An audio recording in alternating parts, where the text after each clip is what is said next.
Here we are, debate night. 3 weeks to go till polling day. 3 weeks, where on earth has the time gone? This is the second multi-party debate of the general election. You might get deja vu because there was a similar one on the BBC just a few days ago. This one, however, is hosted by ITV. I'm Moya Lothian-McLean, and we've got Aaron Bastani here too in a rare combination. We don't see this very often, me and you. That's true. I hope we see more of it in the future, and I hope this light behind me doesn't overwhelm me. But no, I'm really looking forward to it, Moya, and I think your deft touch is going to be very valuable for our audience tonight. I don't know about deft touch, but your lighting is fantastic. Beautiful lighting. You'll be seeing all the same representatives in this debate that you saw in last Friday's debate. That is Daisy Cooper for the Lib Dems, Penny Mordaunt for the Tories, Angela Rayner for Labour, Carla Denyer for the Greens, Nigel Farage for Reform, Stephen Flynn for the SNP, and Priyap Yorweth for Plaid Cymru. In the debate last week, we saw the two main parties come out poorly compared to the smaller ones. Aaron, have you got any expectations for this evening? Not really. I think the peripheries will define the political conversation with regards to policy. Obviously, the big thing this week has been manifestos. I believe all of them are now launched, with the exception of the big parties in England, with the exception of the Green Party, Reform rather. So that's going to be the big gap for me in all of this, particularly from Labour, particularly from the Tories, is the absence of policy. And I think really the Lib Dems and the Greens will actually have a lot more to say of substance. So that's going to be the really interesting tension for me. Here, you mentioned Reform there. Well, some breaking news from just before we went live. The first poll came out showing Reform in front of the Tories. Let's pull that up. It is pretty significant. At least the Telegraph is jumping all over it. Aaron, is there anything you want to see happen in this debate? Greens, and I would like the Liberal Democrats to actually scrutinise Labour's policy from the left. And I never thought I'd say the Lib Dems would be scrutinising Labour from the left, but there you go. If you look at their manifesto, the content of it, the costings of it, the rhetoric behind it, they're clearly now running to Labour's left.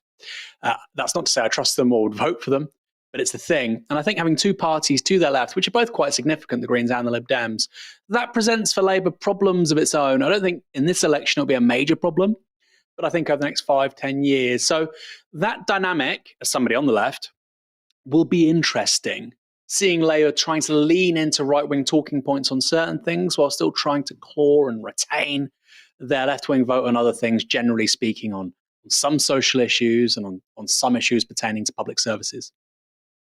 Also interested in seeing what the Social Democratic Nationalist parties will do to that pressure that you were speaking about there, such as the SNP. Now, in the last multi-party debate, there were some topics that were quite conspicuous by their absence. They didn't talk about Gaza. They didn't talk about housing. The only debate was about home ownership rather than renters. Now, this debate's going to be starting shortly, but we want you to get in touch. Audience, we need to know, what are you expecting from this debate? Let us know on YouTube Super Chat. We'll show some on screen where we can, and we'll also go to some after the debate. Be like me and spend money on getting your words at the front of the Novara media queue. Of course, we are funded by our audience, so if you want to donate in other ways, you can go to novaramedia.com/support. This is not the end of the debates, sorry to tell you. There will be another debate next Thursday, a BBC Question Time special, just for parties though. Hopefully I won't be there for that. We're now starting. Fox is gesturing at me to tell me we're now kicking off. So we're going to go live to Julie Etchingham and these 7 representatives who've gathered here today. And we'll be reacting throughout, but hopefully not talking over her questions. Let's kick off.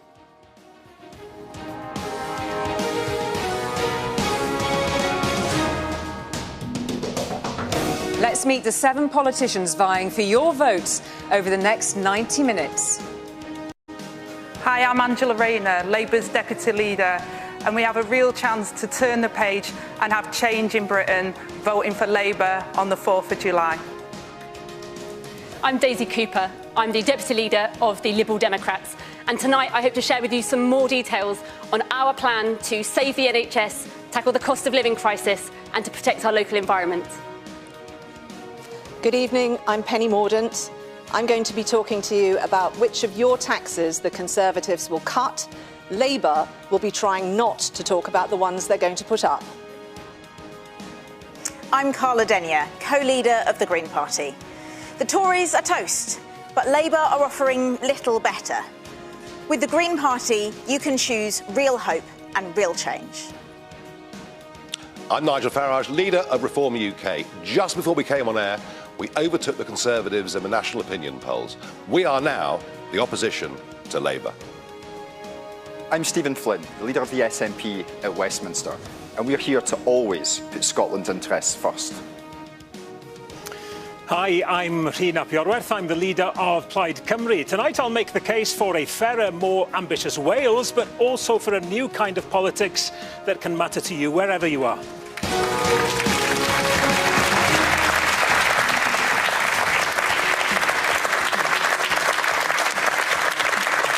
Hello and welcome to the ITV election debate. It has been a fractious few weeks in the election so far, grappling with issues like the cost of living, tax, the health service and immigration.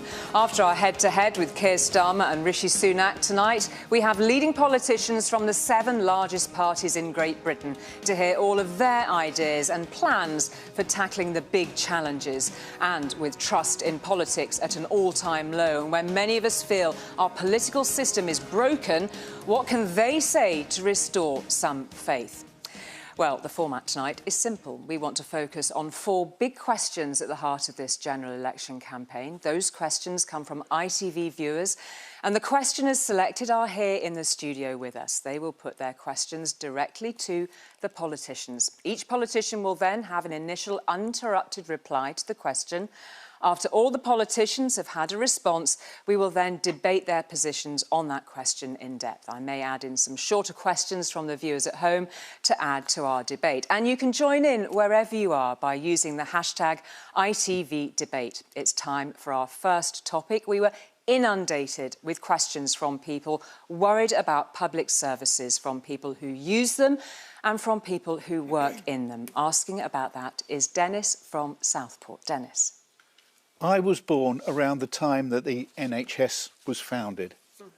It was an amazing thing, but unfortunately, now it is on its knees. So many public services are not working as they used to. Do any of you have any ideas that are big enough to make things work again? Thank you very much indeed, Dennis. And a reminder that Dennis's question obviously talks broadly about the public services, some of which, like health and education, are devolved areas with policy set directly in Scotland, Wales and Northern Ireland. I'll come to my first responder, please, to Penny Mordaunt. Thank you. Well, thank you for your question. The NHS in particular, it's an act of faith for the people of this country. They want to be able to rely on it. But since the COVID pandemic, the caseload that our healthcare professionals are dealing with has gone up by 43%. The only way that we can reduce those waiting lists is to keep the NHS budget strong. That we have done, that we will continue to do. The only party on this platform that has ever cut the NHS budget is Labour. They've cut it 3 times in Wales. And we have to increase the number of healthcare professionals that we have. We have been doing that, 70,000 more nurses, for example. We have to continue that, and we won't do if we can't retain them in the service because they're being taxed out of it because of their pension. Thank you very much. She's really going to hammer this tax thing, isn't she? Dennis, thank you for your question. And the NHS is quite an important topic for me because I physically wouldn't be standing here if it wasn't for the good work that the NHS did. I was a disabled man for 18 years. I know the importance of our public services, but our NHS in particular. The thing the NHS requires more than anything is clear financial support from government and a plan for the future. And I'm afraid that Westminster doesn't offer that hope and that certainty. What's baked in under a future Labour government is £18 billion worth of public sector cuts. That's the equivalent of the entirety of Scotland's health and social care budget. You deserve better, and the people of Scotland deserve better, which is why people should vote for the SNP at this election in Scotland. Stephen Flynn, thank you. Rhyn ap Iorwerth. we can look at it from two sides in Wales. Actually, we have suffered, as everybody is, as a result of the public spending cuts by 14 years of the Conservatives. But also in Wales, we have had Labour health ministers who've mismanaged health for 25 years. At the heart of the future of the NHS has got to be sustainable. This is sustainability of funding, which is why I want to see fair funding for Wales. But it's also got to be the sustainability of the workforce. The NHS is nothing without its workforce. That's why we say we want to recruit 500 extra GPs into the NHS. But two core principles. One, we absolutely have to pledge to keep the NHS free at the point of need, and also to keep privatisation out of the NHS. And it pains so many people to see Labour's Wes Streeting talking so warmly about bringing the private sector into the NHS. Thank you very much indeed, Ren Upworth. Nigel Farage. Well, Dennis, the NHS has two fundamental problems. One, Penny mentioned, caseloads up by 43%. Why? Because we have an exploding population. All of our public services are under pressure because the population has increased by 6 million since the Conservatives came to power. It's impossible to keep up. Secondly, everyone talks about more money, more money. We've massively increased the amount we spend on the NHS. Though, Nigel? We've gone from spending about 7% of the national cake to over 11% of the national cake for worse and worse returns. And we need to look at countries like France, who spend exactly the same sum of money but get far better services by people paying in to an insurance fund. It acts on a mutual basis. Those that can't pay don't. They get better results. Let's think more broadly. Thank you very much indeed. Carla Denyer.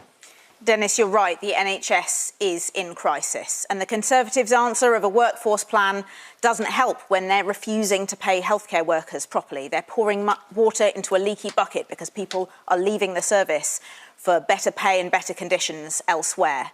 It also doesn't help what Labour are proposing, opening the door to more privatisation in our health service. The answer is investment, and that's why the Green Party is clear that we would make transformative investment into not only the NHS but also social care, which helps take the pressure off the NHS. The Green Party will always stand for an NHS for people, not profit. Thank you, Carla Denyer. I think the Greens said they'd also restore doctors' pay, but they're not mentioning that. The NHS is one of our proudest achievements, and it'll become Labour that will have to fix it again. Before I was an MP, I was a Unison rep and I was a home care worker, and in 2010, the Tories, aided and abetted by the Lib Dems, created austerity, which meant many of our workforce were made redundant, and now we've got the crisis in the NHS. So we've got to fix the workforce problem and we've got to invest. That's why we then the non-dom tax status, so we can put 40,000 new appointments, and we'll use up private sector to bring down those waiting lists, but the NHS will remain a public service under Labour, and will also fix the problem in our social care, because if you don't take the two together, then you won't fix them. And we've also said on the VAT on private schools to give us 6,500 qualified teachers in our classroom to fix our education as well. Thank you very much, Angela Rayner. Daisy Cooper. Dennis, I have heard different versions of your questions time and time again. I hear from people all over the country. They're working hard, they're striving, they're supporting their families, they're paying their taxes, and when they go to use their public services, whether it's the NHS, whether it's schools, whether it's the police or anything else, they're broken. They're completely broken, and nothing works. Now, in this election, it is again, nothing works, the refrain. Our manifesto is a manifesto to save the NHS and social care. We're pledging £9 billion to invest upstream. We see on the TV all these disastrous pictures of people dying in the back of ambulances, suffering the indignity of corridor care because they can't see a GP, they can't see a dentist, and that's what we want to fix. So under Liberal Democrats, you'll have 8,000 more GPs, we'll fix the dental crisis, and we'll invest free personal social care so people can get all the care they need when they need it. Daisy Cooper, thank you very much indeed. And just to return to Dennis's question, he was born around the time the NHS was founded. He's seen it over all of these years, haven't you, Dennis? Saying it's now on its knees in so many other areas of public services, which we will also touch on beside the NHS. Things are just not working. This is what we've heard time and again from our questioners. The key thing that Dennis is asking is, do you have ideas that are big enough? Angela Rayner. Well, yes, we've also said not only do we need that investment, but we do need the reform. We need the technologies as well, because our NHS is world leading, and then we need to have those scanners and the new technology so that we can have the best possible care for people. That will also bring around, with that reform, efficiencies in the way that people work. So we're open to that to make sure that people get the support that they need. But we've got to fix the social care crisis as well. But what Angela's refusing to admit there is what was referred to earlier, which is the shadow shadow health secretary essentially saying that he's going to hold the door open to the private sector. Now, that is not, he did say that, and that is not, that's not true. Where the answer lies. The answer lies I'll in answer that investment. directly. And when it comes to staffing... Let's just pause there and allow her to answer that directly, and then I'll come back to you. I'll answer that directly. Wes Streeton has said, in order to bring the record high waiting list down, that we would use up capacity in the private sector to bring the capacity is the same. The private down, sector is drawn from the public sector workers. Waiting for years. It doesn't work like that they desperately need. Angelo. We think that's the right way. Okay. But it will always be a publicly owned NHS. It's the same doctors. Angelo, all of us are aware of what Wes has said, and you may deny it, but the reality is he said he wants privatisation. It goes beyond just hospitals as well. And when we talk about staffing, because staffing is an enormous issue, the elephant in the room is the fact that it's not migration is the problem, it's the fact that we need more people coming in to work in our hospitals and to work in our social care sector, which has been decimated by your Brexit. Isn't the point? All we want is for it to be free at the point of delivery. That's what matters. And actually, Labour are quite right to say, let's use the private sector to try and reduce some of the waiting lists. Why not actually give people tax relief on paying money into private insurance to relieve more of the pressure? I chose my words carefully. It's so the quickly on warm words Farage. I mean, a which moment ago, Wes Streeton he has said used that to describe the role he sees France it spends the for same the amount of its private GDP on sector. healthcare. The It problem doesn't. with that, you see, Britain spends about 0.8% of its GDP more. That might not sound like much. When your GDP is $3 trillion, it's a hell of a lot. So first lie of the evening is Nigel Farage on the NHS. System that Plaid Cymru proposes in this election, you're not serving the people that we're meant to be. Thank you. Let me bring in I think this goes to the heart of the problem, because I think we should just keep political dogma out of the public sector and public services. The public, we're all politicians up here, but most of the public don't care what colour the cat is. They just want some mice caught.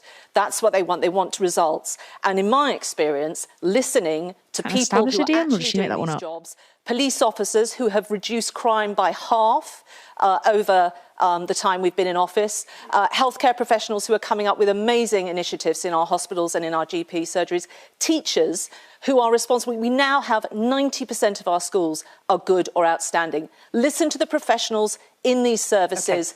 Keep political dogma out of it. Thank you. I'll come to and you they're in a saying moment. pay us more money so we can do our private jobs and recruit more involvement in the people, but you've NHS. refused to do that for 14 years. Give us more resources. Not really listening. To be honest, where there is capacity in the private sector, we could be using some of it in order to bring down the waiting list. But let's not kid ourselves. There is very limited capacity in the private sector, and we shouldn't be using it if it guts more capacity from the NHS. One of the problems we've had over the last few years, as you know, is that the Conservatives have absolutely gutted primary care. Some people go to see their GP. Your party promised 6,000 more GPs. We now have fewer per head. We have dentists fleeing the NHS and working privately because the dental contract is so broken and hasn't been fixed. Boris Johnson stood on the steps of Downing Street and promised to fix social care once and for good, and he hasn't, and it's now in crisis. So our plan is to fix the front door with Cooper is too radical for Starmer's Labour. By fixing social care. Okay, quick response from Penny. We have grown the number of healthcare professionals. And they're leaving. It's one in, one out. We have 70,000 more nurses. You're pouring into a leaky bucket. We have a dental recovery plan. It's not working. New providers coming in, and also mobile services now. This is the only way. What about the junior doctors? Having a what about the 40 new hospitals? This is the only way we are going to get waiting lists down. What won't get waiting lists down is cutting the budget and taxing healthcare professionals, which is what Labour will do. I mean, she's saying they've trained 70,000 nurses. Also, obviously, nurses retire. They leave the workforce. The facts are we're 45,000 plus nurses short in the NHS. So again, not really a lie, but a bit of deception going on. It's common sense. It's what people want to see. I'm not saying that. I'm saying having a row about the sectors is wrong. Sorry, decent investment in public services is common sense. It's what the public want to see, an NHS well-funded in public hands so that it can do its job. And Dennis was trying to get out of the panellists tonight what our big ideas are. The Green Party's big idea is decent investment in public services, and we're not afraid to say where it'll come from. We want to make the economy fairer so that the billionaires and multimillionaires, those with the broadest shoulders who can easily afford to, pay a bit extra to fund the public services that we all rely on. They'll leave the country. They're leaving already. Even under a Conservative government. Who cares? Their money already leaves the country. the likes of which we haven't had since 1978. Can I come back on that And if Labour are specifically? in power, maybe with your support, what will happen is even more will leave. Just taxing the rich doesn't Good, solve they don't this. pay And tax. everyone here is talking Time to about go. more money, more investment. Just let him finish, I'm I'll bring telling you you, back. we've massively increased investment in the NHS for a worse return. It's not just about money. Carl Lasagna. I'll introduce Look how facts to relaxed this she as well. looks. I love I'll it. introduce some facts to this debate. I When just the did. rules on non-dom status were changed in this country in 2017, there was no difference in who was leaving the country amongst those that were affected by that change and those who weren't. Nonsense. Nope, that's true. They're leaving now. Angela Rayner, you wanted to comment on that point that was just raised by They're at raised by Heathrow Nigel right Farage. now. Yeah, because This is on.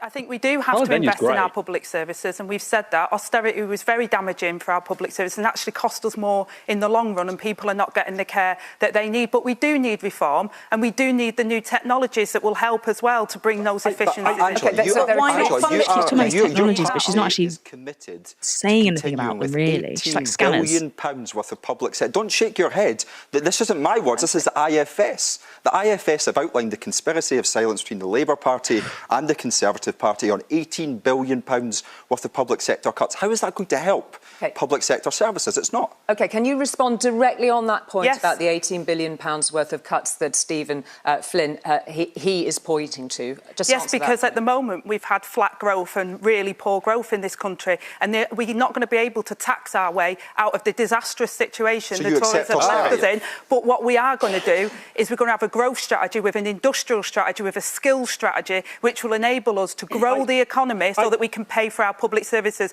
We can't tax our way out of this. We've got the highest tax burden But that is in exactly 70 what years. you're going to Good, do. good. Have a black hole of 38.5 billion. Their I don't know how manifesto you could was talk published about today. black holes. Labour's manifesto was published today.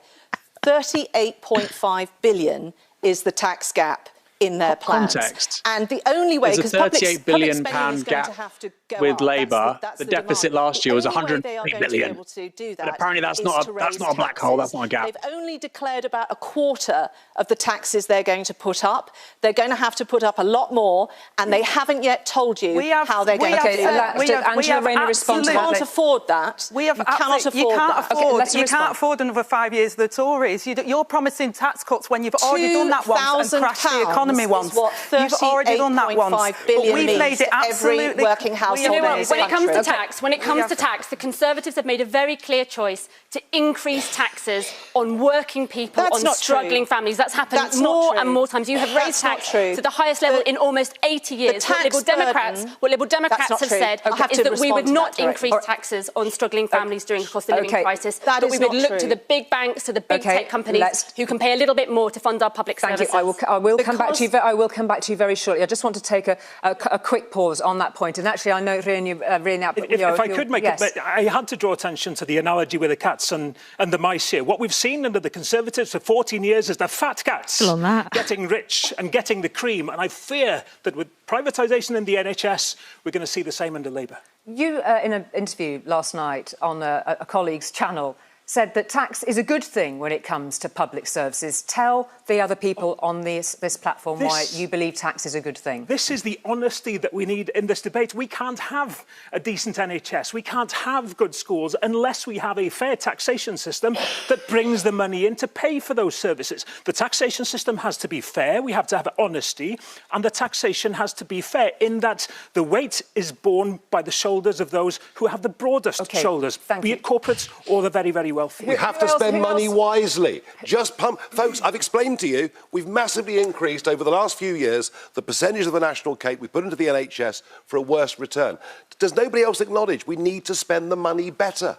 Of course we do. That's why Liberal Democrats I mean, are saying they have all invest it said they need upstream to spend the money because better. The prevention problem is better that they than cure. haven't If you have more actually GPs, articulated you solve the how the dental money should be crisis, spent you better. have One thing about the access to NHS is mental health the community. budgets for the NHS is always Access to increasing, care but it's when really they need it, and you under-resourced end up and, you know, all these firefighting different all trusts, the there's a lot of problems mismanagement in within A&E, them. in So you can see these ambulances budgets and getting hospitals. bigger, but the That's service is getting problem that worse. We've had under the Conservatives. They've gutted primary care and everybody has ended up in hospital because they can't get the treatment they need upstream. I'd like to know from Angela, why so timid? Why wait for economic growth? when you could introduce a tax that doesn't affect those on average incomes or low incomes. Yes, it only affects the billionaires and multimillionaires. It could raise tens of billions of pounds. Why won't Labour even consider it? OK, Angela Labour Rayner. probably I've never will. been called timid in They my probably life, will but increase CGT.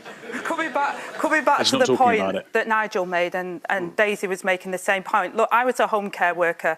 We gutted out home care services. It costs so much more money now that people are stuck on trolleys in A&E for 40 hours plus. Not These answering are the our question. elderly relatives Doesn't that are seem to be treated answering really my question. poorly, and Didn't it answer the costs us question at more all. money. So if we put the money in the right place, we can actually make savings. I did that when I was a home care and trade union rep. I know we can do it again, but at the moment we're hemorrhaging money because the money is being used in the most inappropriate way and people are not getting the care that All right, they deserve. thank you very much my indeed for question. that. I just But want Angela to... is going to raise your Thank you. I'm taxes. just going to return That to... gap has to be We are closed. anchoring... Thank you. We're anchoring all of our debate tonight in the questions that have been so kindly provided by our audience, which we're very grateful for. It was clear, actually, when Dennis was posing that question, as I alluded to earlier, it's not just the NHS, of course, that he's talking about. He's talking about a whole range of public services. We've received messages from hundreds of teachers across the United Kingdom. They are all saying schools are in crisis, that there are not enough teachers. We even had a message from a 12-year-old who said his school is literally crumbling. Be honest, do you think our education system is still world-class? Penny Mordaunt. I think it is world-class, and we have improved. Well, when we took office, literacy rates were trailing the world. Now they are leading them. We have 90% of our schools are good or outstanding, and we have undertaken an enormous refurbishment programme. I mean, just in my own patch, we've rebuilt several schools. We have a university technical college. Investment has gone in, and we've also increased the numbers of teachers that we have, 30,000 more teachers. That is absolutely vital, and education standards are going up as a direct consequence of that. There's been some difficult questions for the SNP on education. 300 schools of the rack. When we look at education in the round, the biggest difference that exists between the SNP and what happens in Scotland and the Labour Party and the Conservative Party and what happens in Westminster and England is the fact that for our young people in Scotland, they go to university and they don't pay a single penny in tuition fees. But your schools have fallen down the international rankings. Absolutely life-changing. And I don't know if the Lib Dems agree with tuition fees or not. They've got quite a record in that regard. I'm sure you can elaborate upon it for Historic all of us. low blow. But Daisy Cooper, respond to Stephen Flynn. Do you talk to Stephen Flynn? Well, on the question of tuition fees, we were punished for that. That's democracy. I get that. Do you still believe in free tuition now?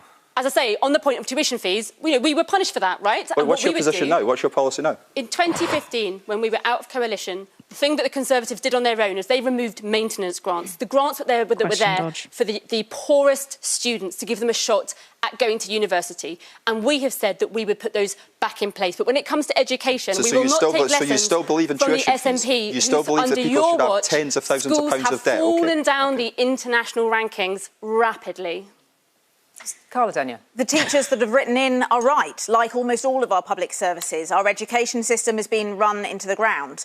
And I was really glad to see the National Education Union came out yesterday to welcome the Green Party manifesto. It said that the Green Party manifesto is the only party manifesto out so far that meets the scale of the challenges in the education sector. And it's time to invest in teachers, in their pay, in school buildings, in making schools more than just exam factories and giving young people what they need for life. Nigel Farage. Scotland was world class at one point. It certainly isn't now. It's gone right down the international rankings. Look, there is a problem. We know the buildings, the rack concrete, all of that, but we are back to the subject that nobody wants to discuss. The exploding population means our schools, our class sizes are getting bigger. Of course, we've recruited more teachers. We need more teachers with an exploding population. And it's a constant problem that none of the other birth rate is panellists collapsing. What on earth is this man talking about? Tell birth rate is literally falling. Literally falling apart. And he's saying it's actually the class sizes are getting too big because of what the subconscious there is obviously he's saying immigration means that there's loads of children coming to this country. But that doesn't track with anything he says about immigration. Anyway, I don't want to speak over it. We would end the VAT tax break on private schools to put 6,500 qualified teachers in the classroom. We've we've got teachers teaching lessons that they're not qualified in at the moment. We think that every child should have a qualified teacher in the classroom. And we had the Tories who knew and were warned about RAC and the problems with our schools' buildings at the moment. We've got more temporary classrooms because of that, because they did nothing, but they cut the capital budget for schools at the same time, knowing full well that there was dangers with RAC buildings. OK, Nigel Farage and then Penny Mordaunt. Look, you know, if you put 20% on private school fees, all you'll finish up with a lot more, probably 25% of those currently in private school will then be a burden for state schools. It is a self-defeating policy that removes parental choice. OK. Well, Nigel, those schools could... OK, thank you. Our state schools have had austerity and have cuts and cuts. Those schools could absorb some of those costs so they didn't have to pass it on to all of the people. So you're happy with more pupils going into the state sector? But we cannot afford to give private schools a tax break when our state system cannot have the right teachers in the classrooms that they deserve. OK, let's bring in Penny Mordaunt now. In addition, 2010, in addition to there being no money left, IFOI, the Department of Education, about the Building Schools for the Future programme.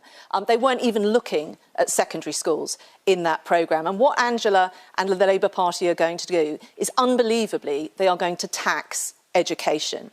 The result of that is, yes, some families will not be able to send their kids to the schools they're currently going to, but also, they've admitted this week, class sizes will go up as a consequence. It's crazy. It doesn't serve anyone. Private school is such a poor investment anyway. If you want social mobility in this day and age, save your money, buy your kids an asset like a flat or something, but like spending 10k on a private school just doesn't really make financial sense a term. The impacts of public spending cuts by the Conservative So government. much money. Just make them a landlord. Yeah, exactly. An extra You really want to teacher game in the every capitalist school in system. England will make a difference to the standards of education. But I'll tell you one thing, we need, and both my parents were teachers, we need, just as in health, to make sure that our workforce feel supported. It's in good wages, but it's also in knowing that government is on their side, and neither in Wales nor in the rest, nor in England, can they say that that's the case. Well, OK, no, I'm going to... in our manifesto, we have the school support staff negotiating body, which is around the whole of the support staff as well as teachers. I think it's a disservice to Welsh Labour and Scottish Labour that they can't have their own leaders about public services. here. We've had thousands of questions from our viewers about the scale of the problems in the public services against the backdrop of a pretty squeezed financial situation. I know that everybody here and at home will have listened with great interest in what you've had to say. All of those perspectives, from reform to spending to tax, a lot of things to think about. Do stay with us. After the break, we will be talking about immigration, trust in politics, and yes, Brexit. After the break. See you shortly. Immigration. Let's gird our loins for that one. Remember, if you want to support Novara Media, you can go to novara.media/support. Before we came on air, there was a little poll. I have it here. For the first time, Reform are supposedly pulling above the Conservatives. This has led Nigel Farage to say that Reform are officially the opposition in Britain. We'll have to see whether other polls back that up. Obviously, Britain is obsessed with polling. Obsessed. It's all we talk about. But does it actually reflect what's happening on the ground? I don't know, in individual constituencies. It was interesting. Carla Denyer did very well. She's much more on the attack than she was before. Aaron, what did you make of that first half? Well, the NHS was an interesting one. It's quite interesting to see, in particular, of those 7 parties, six are eulogising about the NHS. And even Farage, who's been on record as saying he'd like to see it privatised, is now basically saying he wants the France option, which is a state insurance system. And to go back to what I said previously, he's saying that the UK spends as much as France on healthcare, and yet they get a better system than we do, better outcomes. Not true. France spends about 0.8% to 1% more of GDP on its healthcare system. That might not sound like much, but in reality, I think it's a lot. I think it's probably the best part of 10 billion, which is probably what the NHS needs to get rid of the backlog and to be the kind of service it was about 15 years ago. So I was surprised actually that Farage wasn't especially impressive. Then again, the subjects didn't really suit him. We'll see in the next part on immigration if that changes. And it's interesting as well to see Labour attacked from the Lib Dems, from the Greens, from Plaid, from the SNP on the NHS. And it's perhaps a snapshot prefiguring what Parliament might look like if they win after July the 4th. You will have a number of parties, even if numerically there's not many MPs primarily Lib Dems and SNP, but you will have a number of parties to the left of Labour on a lot of this stuff. And I think that creates its own interesting political dynamic. On the Farage question, he did seem very out of his normal flow. He seemed oddly stiff. Is this simply because his, when you look at Reform's policies, and I think you've said this before, they're actually, apart from the populist vague ones, pretty Thatcherite when it comes to things like funding public services. Is this because he knows this is not a popular area of their policy plank? I think that's right. So on NHS, he just tries to keep his trap shut. What's interesting with Farage, according to YouGov, the most popular politician in the UK right now, that doesn't mean lots of people dislike him, because they do, but you can be very popular and still disliked by many people. Farage is the most popular politician in the UK right now, yet on the big issues, public services, tax, role of the state, role of the market, he basically thinks the same as Liz Truss, who's the most unpopular politician. So I think that's right. I think on stuff like the NHS, he's not really going to say a word. And then when it comes to things like immigration, when it comes to law and order, he goes hell for leather. He wants to own those. He wants to own those subjects, those policy areas. I was also posed this to you at the end of the feed, but why do you, it's odd to me that obviously Labour is one big party, the Conservatives is one big party, but it does seem weird that you don't get representatives from the specific branches within, say, Wales or Scotland who can really speak to the issues there if you brought Welsh Labour on, it'd be too big, but if you had Welsh Labour on, they could be like, well, we've done this and we've done this and we've done this. In some ways, more of a success story that Labour could point to, but I guess it's just the format that we get missing people. I don't know, what do you think? Yeah, there's something to that. I mean, after all, the Green Party that you've seen there, co-led by Carla Denyer, is the Green Party of England and Wales. They don't stand candidates in Scotland. And the SNP don't stand candidates in England. So I think there's something to that. There's a real inconsistency here. Oh, we're back. Let's get ready. We're having tonight using the hashtag ITV debate. Now let's get straight on to our next question from Christine from Manchester. Christine. I keep hearing migration levels are too high and getting higher, and it's a strain on public services. But I understand we as a country need some foreign workers. What are you going to do? Thank you very much indeed, Christine. Angela Rayner. Thanks, Christine. And what we need at the moment is a skills strategy. We've not had an industrial and skills strategy. So what we've had is we've been over-reliant on our economy from overseas workers to fill our skills gap. And they've done a tremendous job in doing that, and we have needed that. But what we really need, as unemployment levels have gone higher again, is we need to really match those skills and give people opportunity to take those jobs. And that's what Labour's industrial and skills strategy is about. It's about not relying on overseas workers, and we'll always have overseas workers that come and help us, but we also need to have a strategy on how we skill up people here in the UK. Thank you very much indeed, Angela Rayner. Nigel Farage.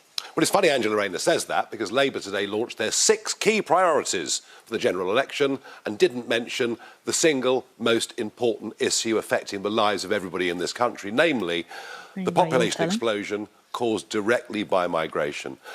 The reason we voted Brexit and the reason Penny's party got the massive majority in 2019 is we voted to reduce the numbers coming in, and the numbers have exploded. I mean, honestly, unbelievable. 1 in 30 people walking on the street out there has come in the last 2 years alone. The answer is we have to have net migration at 0. It means skilled workers can come, we can go work abroad, we have to have a freeze on the total numbers of those coming in. Thank you very much. Total fantasy. Christine, you're right. Our economy needs migration. Migration does change communities. In my view, that is a positive. However, I understand it can be unsettling, especially when change happens fast. And it can be particularly unsettling when the government doesn't invest properly in our public services. We think it's shameful when some politicians scapegoat the people who become our neighbours, our friends, our colleagues, to distract from their chronic underinvestment in public services. The solution isn't scapegoating or pulling up the drawbridge. The solution is investing in our communities to make sure everyone has access to the services they need. My party will never engage in that scapegoating rhetoric. Thank you. Stephen Flynn. So Scotland has a migration problem. The problem is we don't have enough migrants because Scotland has a declining working age population. So we need people to come. And you know what? I am genuinely fed up going to speak to businesses, going to speak to healthcare workers, going to speak to people in our social care sector, in our schools and beyond, who say that they need more colleagues. Businesses who want to expand, who need people to come and work with them and for them. That's why I'm in favour of migration. And this race to the right that is happening in Westminster is so, so wrong. We can do better. We must demand better, not just from the Tories, but from the Labour Party too. And the SNP will always do that. Thank you very much. Daisy Cooper.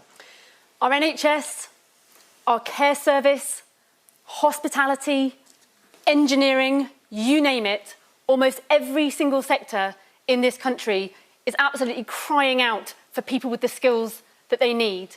And under this Conservative government, what has happened is they always pull the lever for immigration, and people come here and we should welcome them when they do and contribute to our economy, but they haven't invested in our domestic workforce. Liberal Democrats have a plan to give a higher minimum wage to care workers, £2 higher than the minimum wage for everybody else, so we can get people back working in the care sector. We want to create a Royal College of Care Workers so they've got a bigger, stronger voice and give them genuine vocation and training throughout their lifetime. We also need to have a skills lifetime account as well, because people need to retrain and reskill throughout their life. But when people come here to look after our loved ones, we should welcome them, but we must also invest in our domestic workforce at the same time. Thank you, Daisy Cooper. Raina Abraworth. It's a very well-worded question, isn't it? I keep hearing that this is a problem, says Christine. And you know what? I think we need to heed and listen to people who have genuine concerns about the impact of the movement of population and pressures on public services. But we have to put that in the context of public spending cuts by the Conservatives. We have to look at the numbers of immigrants that we need to bring in for certain sectors in health and care and parts of the economy. Listen, I've been on a whistle-stop tour of Wales in the past week. You know, I try to listen to people, but the problem we have is that Nigel Farage here has been on a dog whistle tour of the UK for many years and exploiting the anxieties that people have, and we really need to change the way that we talk about this issue. It's making us poorer. That's the point. Thank you. It's making us poorer. Thank you. We are doing these answers uninterrupted. Thank you. Penny Mordaunt. And public spending is going up. But you put the question very well, and I think whatever the public think about the numbers, what they want from their government and their parliament is to control access of foreign nationals to the UK. So what we are proposing is that every year Parliament will put a cap on the number of family and work visas, informed by what our workforces need, but also what pressures would be put on housing and community services. That way, we can ensure that each year the numbers come down. And on our plans, we are due to halve that number, halve migration, by next summer. With us, you get a cap and a plan. With Labour, they have no cap, no number and no plan. OK. Thank you, Penny Mordaunt, for that. Just to return to Christine's question, she's hearing that migration levels are too high, getting higher, putting a strain on those public services. She understands as a country, she says, that we need some foreign workers. What are we going to do about it? Just before we get the debate flowing, please raise your hand if you think the net level of legal migration, that is the additional number of people coming to the country to work and live, people don't mention is how much, when you migrate to this country, you have to pay in to use services that, like the NHS, that's Nigel free. Farage, Penny Mordaunt, people who it's have due to got fall anyway. British Daisy citizenship. Cooper, Angela Rayner. Thank Westminster status quo. That's exactly. That's the Westminster status quo. Of course it is. The four main parties. No, it isn't. The four main parties all with the exact. I welcome this immigration. Farage claim as well, 1 in 30 people people. come He's here been and repeating it all over the shop. Our public services and work in but also, it's really important to say that immigration to Scotland is much lower than it is to England. Like, it's much like Scotland is incredibly white and incredibly low migration. It's just a fact. So it's interesting the SNP lean into this stuff. The reality of Scotland is fundamentally at odds with England, actually. England's a much more diverse place, it just is.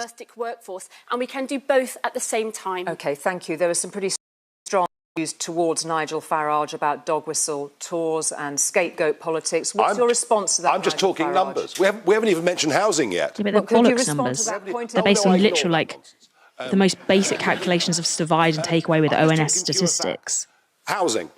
We have to build one new home every 2 minutes just to cope with legal net migration under Again, this these are all Conservative government. bunkum It is literally stats impossible. that he's And done. as for These the these numbers, stats are about as again, robust as 50% Rachel of the Reeves going 3.4 around billion talking about coming that in a whatever year billion are dependent Tory They're not cuts they were going to make, wealth etc., etc. mass migration The other week, where is she's making us just poorer.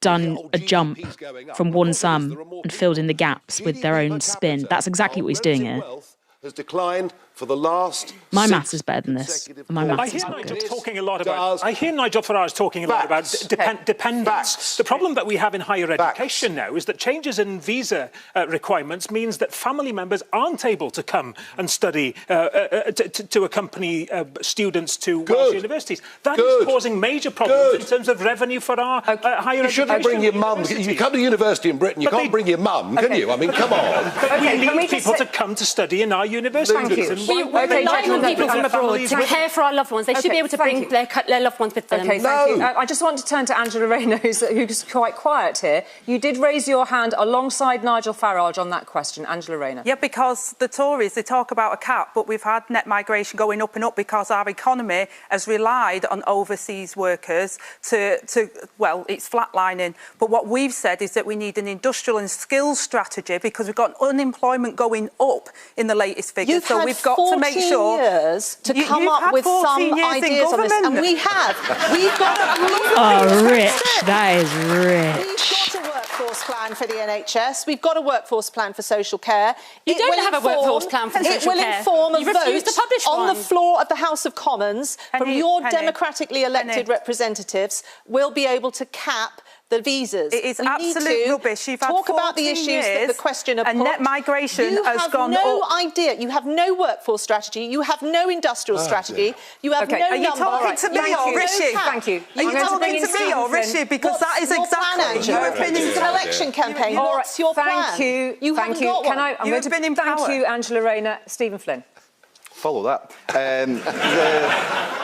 The reality is that Angela was being quiet because the leader of her party, Keir Starmer, just a couple of years ago, said that we should be talking about the positive benefits of migration. And I actually believe that Angela Rayner probably agrees more with me on this topic rather than she does Nigel Farage or Penny Mordaunt. But the Labour Party has changed, and it's changed in the wrong direction. And when Nigel Farage tells you all that migrants are making you poor and they're the problem, don't believe him. Do you want to know the biggest problem facing the UK economy right now?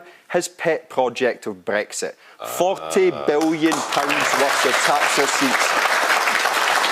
And do you want to know what makes it worse? The Labour Party back Brexit as outlined by their manifesto today. Shameful. I need you to respond, Angela Rayner, to all of those points, particularly the point on are you on his side, really, as Stephen Flynn's implying or asking directly? What did you Look, first of all, we respect the result of the referendum. I know that the SNP never do, but we do, and that's what we've said on that point. On the second point, I absolutely believe that people come to this country and work hard and contribute, but we cannot have an economy that relies on just overseas workers. We have to also have an industrial and skills strategy when unemployment is going up in the UK that we can train and fill our skills gaps as well. You haven't had to do anything else. Penny, you've been in power 14 years. 14 We've got years. one. You haven't got one. You don't. You haven't. You promised employment bill. We never got one. You promised to bring down net migration. Just been here before.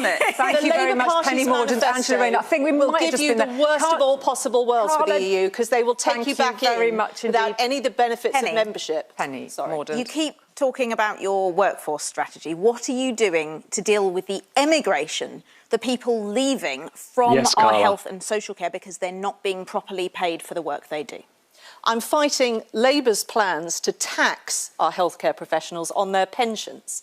That's what I'm fighting. Senior nurses, doctors are going to leave the NHS, and they're also going to be piling on additional pressures into our Penny, we haven't won the general election next time, and we'll try and find someone who says that's why they're leaving. I won't be on the All right, Nigel Farage. Christine, the answer to your question is, what are they going to do about it? Neither of them will do anything. These people have lied to us repeatedly, and Labour,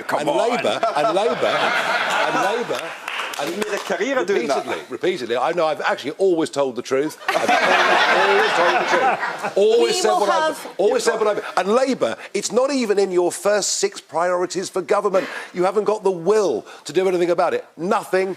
under these is going to change. And the vast majority, not on this panel, obviously, because they're not representative in that sense, the vast majority of Britons want net migration reduced significantly. Angela Rayner, whilst I pick my cards up. Thank you. Well, actually, in our first steps, we talk about a border force command so that we can deal with the crossings and people that are putting their lives at risk, because the Rwanda scheme will never work. It's always been a gimmick. We would put that money into tackling the gangs. And Keir Starmer said today he's worked on counter-terrorism with overseas before. We can do it again. These gangs that are putting people's lives at risk should not be carrying on in the way they are. Migration.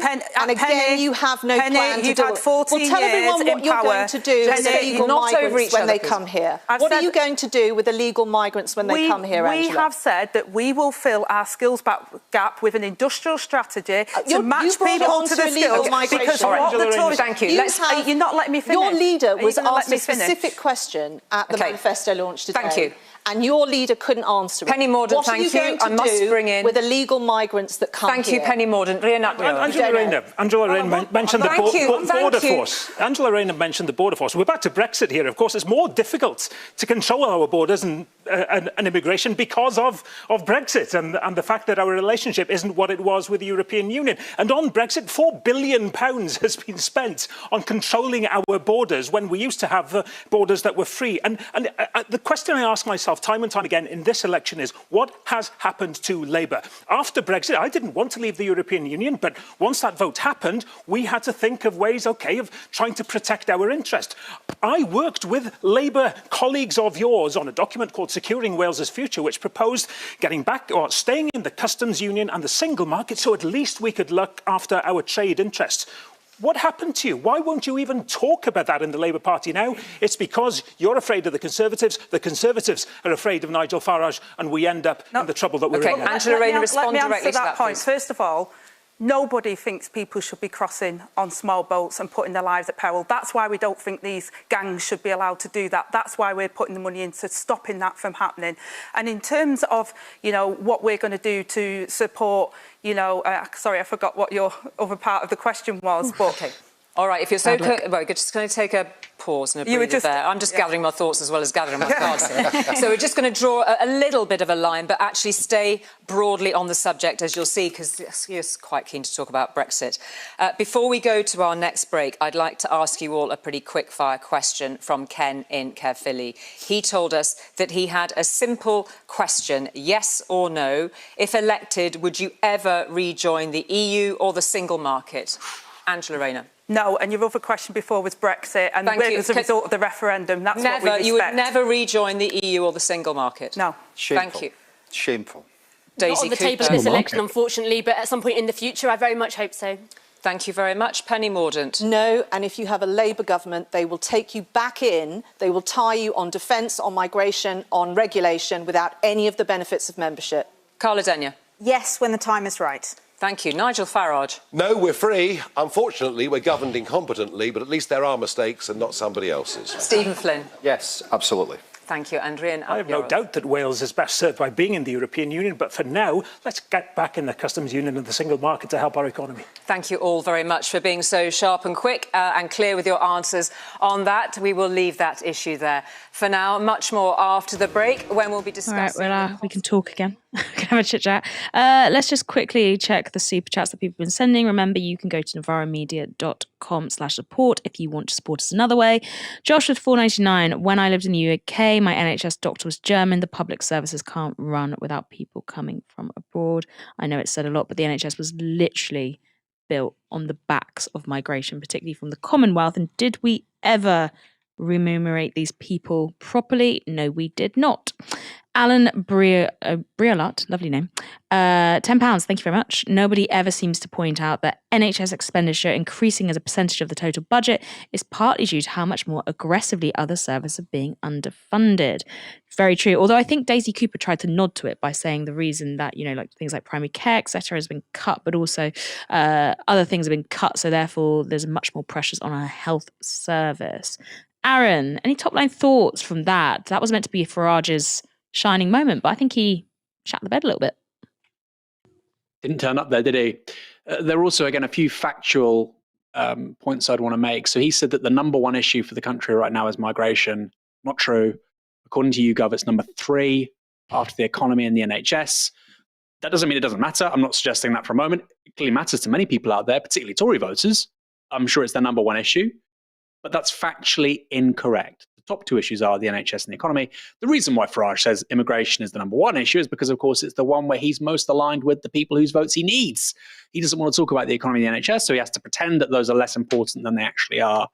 Secondly, he said we need to build a house every 2 minutes just to home and house the people coming to the UK. That might sound like a lot, a house every 2 minutes. My goodness, it's around 250,000 houses a year. So it's not actually that many. And bear in mind, until the early 1980s, we were building 300,000-400,000 homes a year. Now, again, that doesn't mean I'm saying, you know what, we can build homes for everybody that comes here and, you know, I'm not suggesting that. My point is, he's wrong there. I actually think we need to build far more homes than that. I'd like to see, 750,000 homes a year, because I want bigger homes for more people, more family homes and good places. But besides that, the point is very simple. When Farage says he's talking about facts, he's not talking about facts. And when he does bring in those numbers, like you said, Moya, these sort of like fake numbers, frankly, a home every 2 minutes sounds appalling. It's 250,000 homes a year. Okay, we've done that a lot. So it's not as flabbergasting as it sounds. Yeah, and I mean, it sounds appalling only when you're in the mindset that I think a lot of the British public, unfortunately, are after X amount of years of noticeable decline, which is, 2 homes every minute. We're never going to be able to do that. We can't do it. But when I'm like, oh, a home, home every 2 minutes, that sounds fantastic. Let's do that. Let's aim for that. Even though it's absolute bunkum what he's saying, I'm like, maybe we should try and do that. Maybe we'd be a lot better off if we did that. Yeah, the Farage numbers really do not add up. What was interesting is you had 2 different polls on display there, which was Carla Denyer, who was the only one, I think, who tried to separate the anxiety around infrastructure, which migration is so linked to the way that, politicians have used these ethno-nationalist narratives, being like, the pressures on infrastructure too much. The reason infrastructure is crumbling is because of migration. And she tried to separate it out and say, like, your infrastructure is not crumbling because of migration. These are actually separate issues. Whereas then you had Farage immediately going back being like, housing is under pressure. Our schools are far too full. Our NHS, the whole thing comes down to this idea of access to infrastructure and there being enough infrastructure to go around. But it's purely, as Stephen Flynn said, because infrastructure has been so neglected in the country, the pressures, we're scapegoating migrants. We say this a lot, but I just think it's worth reiterating the narratives we have around infrastructure and our relation to infrastructure, and whether you can get on a train or whether your kid can get like a good education in school and the attention they deserve, or whether you can get a doctor's appointment. None of that has to do with how many people are coming to the country. In fact, the people coming to the country, as we've reiterated, are usually there to try and hold up the infrastructure, and they have to pay to access it in the first place. Anyway, we're back, so let's see what the third tranche of this debate takes us. Hopefully somewhere a bit more exciting. With our next question, it's now time to turn to Janice from Penarth in South Wales. Good evening. Britain is a rich country. I've worked in housing for 32 years. Why am I working every day with individuals and families who never thought they'd struggle, but now rely on food banks and are at serious risk of homelessness? Thank you very much indeed, Janice. Nigel Farage. Because people are getting poorer. It's quite simple. I mentioned a few moments ago that GDP, wealth per capita, has fallen for the last 6 consecutive quarters. And it's very much... This is true. And it's been the same. It's But sort of does began with GDP Labour, matter? but it's continued. It's very much a Sure, country but this is true. in which the big corporates and the big banks and a certain group of people have become richer exponentially. We're into the populism now, and baby. everybody else has fallen behind. And things that perhaps, we could have expected when we were younger, our kids and grandkids now find a house unaffordable. Rents have risen by 20%, in some parts 30%, just in the last 3 years. And I'm sorry, but we are back to the population explosion and the massive impact it's having on the lives of people. And we've got to try to get the population to steady, and we have to build more houses, and we have to take the poorer people out of tax, increase the tax Thank you very much. to £20,000, get Now we people need to back to build more work. Thank you very much. You've had Now your we need time. a house every 2 minutes. Do you hear the flip between that? Thanks for the question. Yes, a very rich country. but one of the most unequal in the world. And it's because of that we were so ill prepared for the cost of living crisis. Some, of course, was exacerbated by war and global conditions, but of course we can never forget Tresonomics and the crashing of the economy at the hands of the Conservatives. So what we had was a cost of living crisis, yes, a cost of inequality crisis, a cost of lack of investing crisis, a cost of missed opportunities. Somehow we have got to get government to recognise the importance of dealing with inequalities before they can make opportunities open to all. And that is what is so missing from what Labour is offering, tied at the hip as they are to the Conservatives. Thank you very much. Stephen Flynn. There's an easy answer to your question, which is the Conservative Party is the problem. But to look more deeply into the policy aspect of this, we've had 14 years of austerity. Then we've had the damage of Brexit and what that's done to the economy, the shrinking of the economy, the £40 billion worth of tax receipts which have disappeared out of the economy. Then, of course, we had Liz Truss and her decision to crash the economy. And, of course, on top of that, we've had the mismanagement of primarily Scotland's energy resources, which has led to everyone in this room and everyone across these aisles, energy bills going through the roof. Crap answer. The thing that concerns People are getting me the most poorer is because our what economic comes model's next. screwed. And the status quo consensus in Westminster is for £18 Crap billion answer. of public sector This is meant to be cuts, the isn't left it? party. Thank you very much indeed. Daisy Cooper. The cost of living crisis is a complete catastrophe, and it's affecting people in every single community across our country. There was a point at which we used to say people were choosing between heating and eating, but there are people now who can't afford either, and it's devastating. So we Liberal Democrats were the first party to call for a windfall tax on the big oil and gas companies because we saw the raw injustice of those companies raking in billions of pounds in profits whilst people couldn't afford to heat their homes. And that's why we're still saying we would close the loopholes in that windfall tax to raise more money so we can increase people's the warm home discount and start insulating people's homes. We would spread free school meals to every single child living in poverty in this country so they can afford to have at least one meal a day to help them sleep and study. And we must invest £1 billion in our farmers to reduce the price of healthy, locally grown food. OK, thank you very much. Angela Rayner. Well, it's a very important question. Stephen gave a resume of what the problems were, but without any of the solutions. We need to grow our economy. We haven't had growth in our economy. The Tories have taxed us the highest burden in 70 years. We also need to build the houses that people need. The Tories haven't built those houses. That's why we've said we'd build 1.5 million homes, including social housing that we desperately need. We need a new deal for working people, which I'm incredibly proud of, to make sure that people have secure, good paid jobs. And we need Great British Energy to bring down energy bills so we're not reliant on people like Putin for our energy needs, which has meant people's bills have gone sky high. Thank you very much. Penny Mordaunt. Thank you. Well, thank you for what you do. And you'll know from the people that you work with that when you're facing financial hardship, how frightening that is and how exhausting it is because you have to be so organised. I think this is the issue of the election. And it is not true to say that we've put the highest burden on the poorest. The tax burden on those on low and middle incomes is the lowest that it has been since 1975. We've got 4 million people into work. We have 1 million fewer working households. But what we need to do now is cut tax. We have to enable people to keep more of the money they earn. That is what we will do. Labour will do the opposite. They will put up taxes, they will put up bills, and the people you work with will suffer. Penny, you keep it's uninterrupted. Angela Rayner. Angela Rayner, we are doing uninterrupted responses, and it is Carla Denya's time to respond. Carla Denya. Thank you. Janice, you're right. The rich are getting richer, but the poor are getting poorer. We think it's time to bring fairness back into our economy by asking the billionaires and the multimillionaires to pay a bit more and introducing a £15 minimum wage, an immediate £40 uplift, weekly uplift to universal credit, and lifting the cruel two-child benefit cap, which both the Conservatives and the Labour Party support, even though it unnecessarily holds 250,000 children down into poverty. It's not even that expensive to lift, but both the Conservatives and Labour have ruled it out.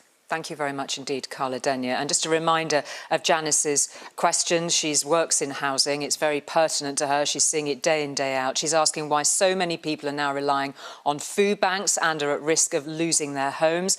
And just to put some statistics here before we get this debate going, last year the Trussell Trust handed out 3.1 million food parcels, the highest number ever. And the Independent Institute for Fiscal Studies has said this Parliament has been the worst on record for growth in average incomes. Stephen Flynn put some very clear points directly to you, Penny Mordaunt. Perhaps you'd like to respond to them, first of all. Well, look, we have been through some very, very tough times, and the economy is now turning. Wages have been growing for the last 10 months. This is not the time to suddenly rack up taxes on people. Labour are going to do this. Their leader has said he is going to do this. What you haven't been told is what taxes and on what people. But the average is £2,000 per working household in this country.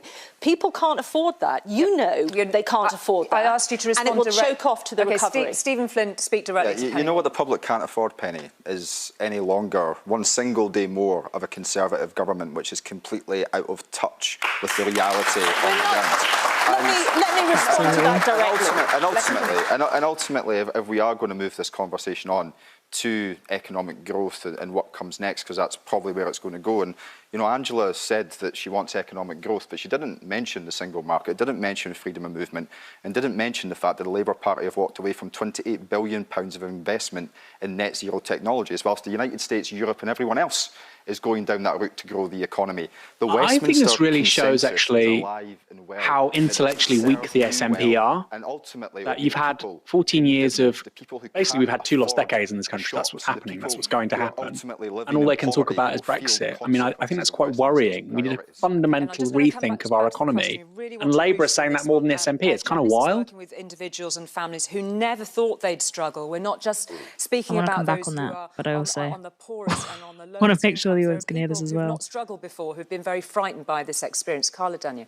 Yes, I met with the local branch of Citizens Advice in my home city just earlier this week. And they told me the exact same story. They're helping people who've never needed their help before. And the key message that they wanted me and other prospective MPs to go away with is an understanding that for too many households, the problem is extremely simple. Money in is less than money out. The government could choose policies that would fix this. It's choosing not to. So's the Labour Party. The Green Party thinks differently.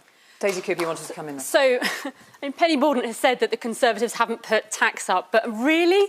I mean, of course they put tax up, and they even froze the personal allowances, meaning that people were dragged into paying a higher rate of tax. That was an invisible tax increase by the Conservatives. But the fact is that the cost of living crisis has been made so much worse by the mini-budget, which blew a hole in the public finances and made people's rent and mortgages go absolutely sky high. And people have felt that hit, and they are still trying to recover now. One of the biggest regrets, I think, of 14 years of mismanagement by the Conservatives is that they missed the opportunity to invest in economic growth in order to help our communities. During those years when interest rates were low, what they chose to do was have this ideological drive to cut public spending that hit everybody, especially those who are poorest. And in this election, you'll hear me talking a lot about ambition. Where is the ambition from either of the Westminster main parties to invest in allowing us in Wales to make the most of our natural resources through devolving the Crown Estate, allowing us to invest in transport and connectivity through giving us the billions we're owed as a result of HS2 rail in England. That's the ambition that we need. We're not hearing it from the Conservatives, and I regret we're not hearing it from Nigel. We need to do something with vision. And if we increase the level at which people start to pay tax to £20,000, that takes 7 million people out of tax. That's up to a £1,500 benefit for people on lower wages. But it helps get people off the benefits trap. Because the benefits trap is if you start to go back to work and earn money, you lose benefits. Plus, we'd rely less on unskilled foreign Labour. That's the kind of vision that we need to Such a waste help of taxpayer those money. who are at Such the a lower waste. end of the income scale or on benefits in this country. And do Can you know what? this I really election- believe just one- it would work. Just a quick question, Nigel Farage, from Suella Braverman actually has talked about the two-child benefit cap, which has been raised, just touched on a couple of times. I know that at some point we'll return to that. Suella Braverman has actually said that that two-child benefit cap should be lifted. She's spoken quite warmly about you in recent times. I know. Well, I wasn't asking you to respond to that necessarily, Nigel Farage, but she would welcome a lifting of that cap. Would you agree with Suella? I think we should encourage people to have families.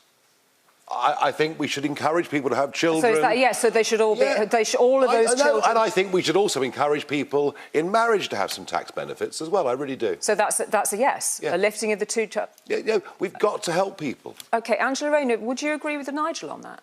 Well, first of all, we said that we wouldn't increase taxes for working people because they have the highest tax burden under the Tories. And coming back to... But let her finish. Nigel Farage has changed reform policy on the fly there, by the way. To end Section 21 no-fault evictions, they haven't, and that's sent homelessness soaring, especially for families. And that we also have said we need to make work pay so that people... One of the most scandalous things I've seen, I've talked about my childhood when my mum and dad was on a gyro. We didn't have to go to a food bank. The people using food banks now are actually in work, and that is under the Tories' watch. Point out the embarrassment here for Angela Rayner.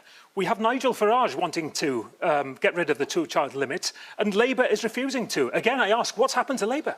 Well, again, we've said that we'd have action on child poverty, but we will not... you won't lift the two-child limit? We will not... A Conservative policy that you are determined to press ahead with, don't understand even the though politics it on damages this. some of our poorest families. We will not do unfunded spending commitments. We're talking about the poor. Well, then why Hang not on, fund hang on, them, hang on. Angela? Just Why not fund let them? me finish.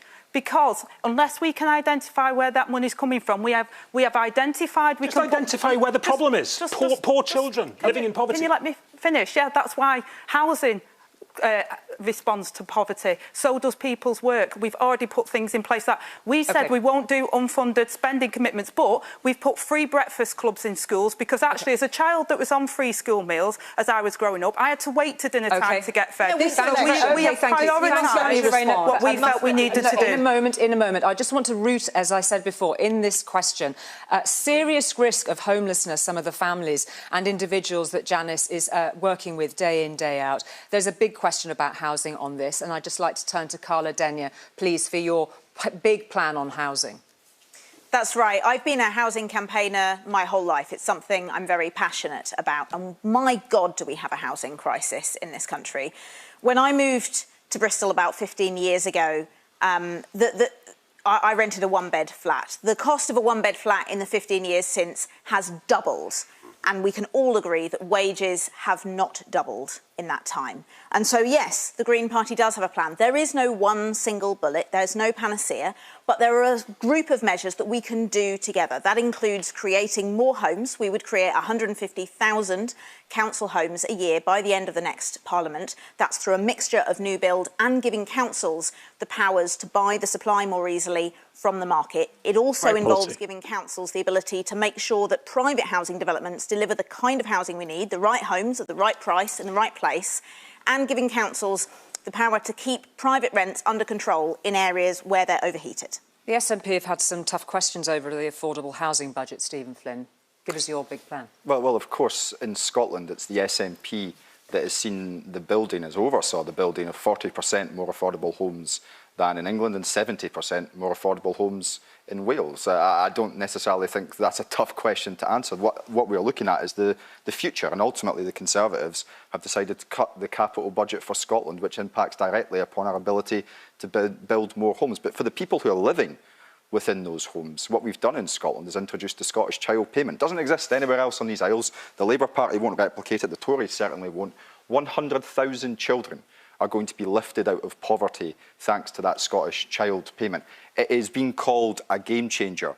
Will the Labour Party back it? Yes or no? Yeah, Well, we've got and I'd add to that, 40,000 Plaid children Cymru more in is proposing poverty £20 in extra Scotland. for every child as well, because again, like the SNP, we recognise that we have to get to grips with the issue of child poverty. No, Penny Mordaunt, I'm going to draw a line there, thank you. I think we might find that some of this arises a little later in our debate this evening. We have got quite a lot of time tonight to talk about all sorts of things. So we're going to move on now to something a little bit different. We've invited each participant in our debate to ask a short question of one other person of their choosing. It's a chance to see what's on the minds of the different party representatives and a chance to get some clarity, hopefully, on something they care about. We've seen the questions in advance. However, the 7 on stage do not know how the others are using their question. First up is Carla Denyer. To whom are you posing your question, Carla? To Angela Rayner. Angela, which of your party's U-turns are you most proud of? The ditching of the £28 billion climate investment plan, keeping the cruel 2-child benefit cap, or one of the others? What I'm not proud of is that we've had 14 years of the Tories and the crashing of the economy. But what I am realistic about is we've got to have a programme for government which is credible, that can grow our economy so we can invest in our green prosperity plan and so that we can eradicate poverty. And I know Labour can do it because we've done it before and we'll do it again. Don't really feel like that answered my question. Well, I did. I felt it did answer the question. What do you think, you know, audience? you can't just keep plucking numbers out and say, well, this is what we'll do, because that's what the Tories That's what a did. manifesto is. That's fully costed one. Well, yours wasn't fully costed. Yes, it was. The Conservatives had unfunded tax breaks, and that's when Liz Truss crashed our economy. We have a fully funded, fully costed manifesto, which has a growth strategy. No, sorry, Penny, you don't answer somebody else's question, Penny Mordaunt. Thank you. I'll just do that. Just gently, stating the case there, Penny Mordaunt. Agitated over this point. Don't get agitated, because you're up next, Penny Mordaunt. It's your turn to ask a question. Who are you asking it of? I'm going to also ask my question to Angela. And you're going to be busy, Rachel Angela. Reeves, your shadow chancellor, hasn't ruled out increasing capital gains tax. This would mean higher costs for families when they're selling their homes. Will you commit to ruling that out now? You only pay capital gains on the second property.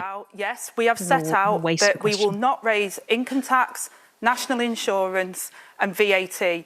And we do not need to raise taxes on working people because our manifesto is fully costed, unlike the Conservatives. So you are not going to raise capital gains tax? There is nothing in our manifesto that means we have to raise capital gains tax, no. But so you can say that you're not going to raise capital gains tax? She's answered. Penny Mordaunt, thank you very much. I don't think she has, folks. Okay. My producer saying Keir Starmer said this last night, actually, about the capital gains tax. My question is to Penny Mordaunt. Given that your 2010 manifesto, your 2015 manifesto, your 2017 manifesto said you'd reduce net migration to tens of thousands, your 2019 manifesto said immigration would massively reduce, and that net 4.3 million people have come into the country since that time, why on earth should anybody believe the fifth manifesto that promises cuts to net migration? Because of the record of this Prime Minister. So we've had... That's fine. We've had figures out today that show that visa applications have fallen by 30%, and the OBR's own forecasts say that we will halve immigration by next summer. That's the trajectory we are on, and we will give Parliament the chance to set an annual cap on family and work visas. That will be enshrined a legal cap, and that is what we are offering. That's why you can have confidence that those numbers have come down. They're projected to come down. And the only alternative you have in this election is that, or what the Labour Party have on offer. Nigel is a Labour enabler. Nigel, and he is enabling no cap, no target and no plan. Penny, let Nigel Farage come back. I don't believe a single word that you say. You've deceived us with the last four manifestos. I don't believe you in the fifth.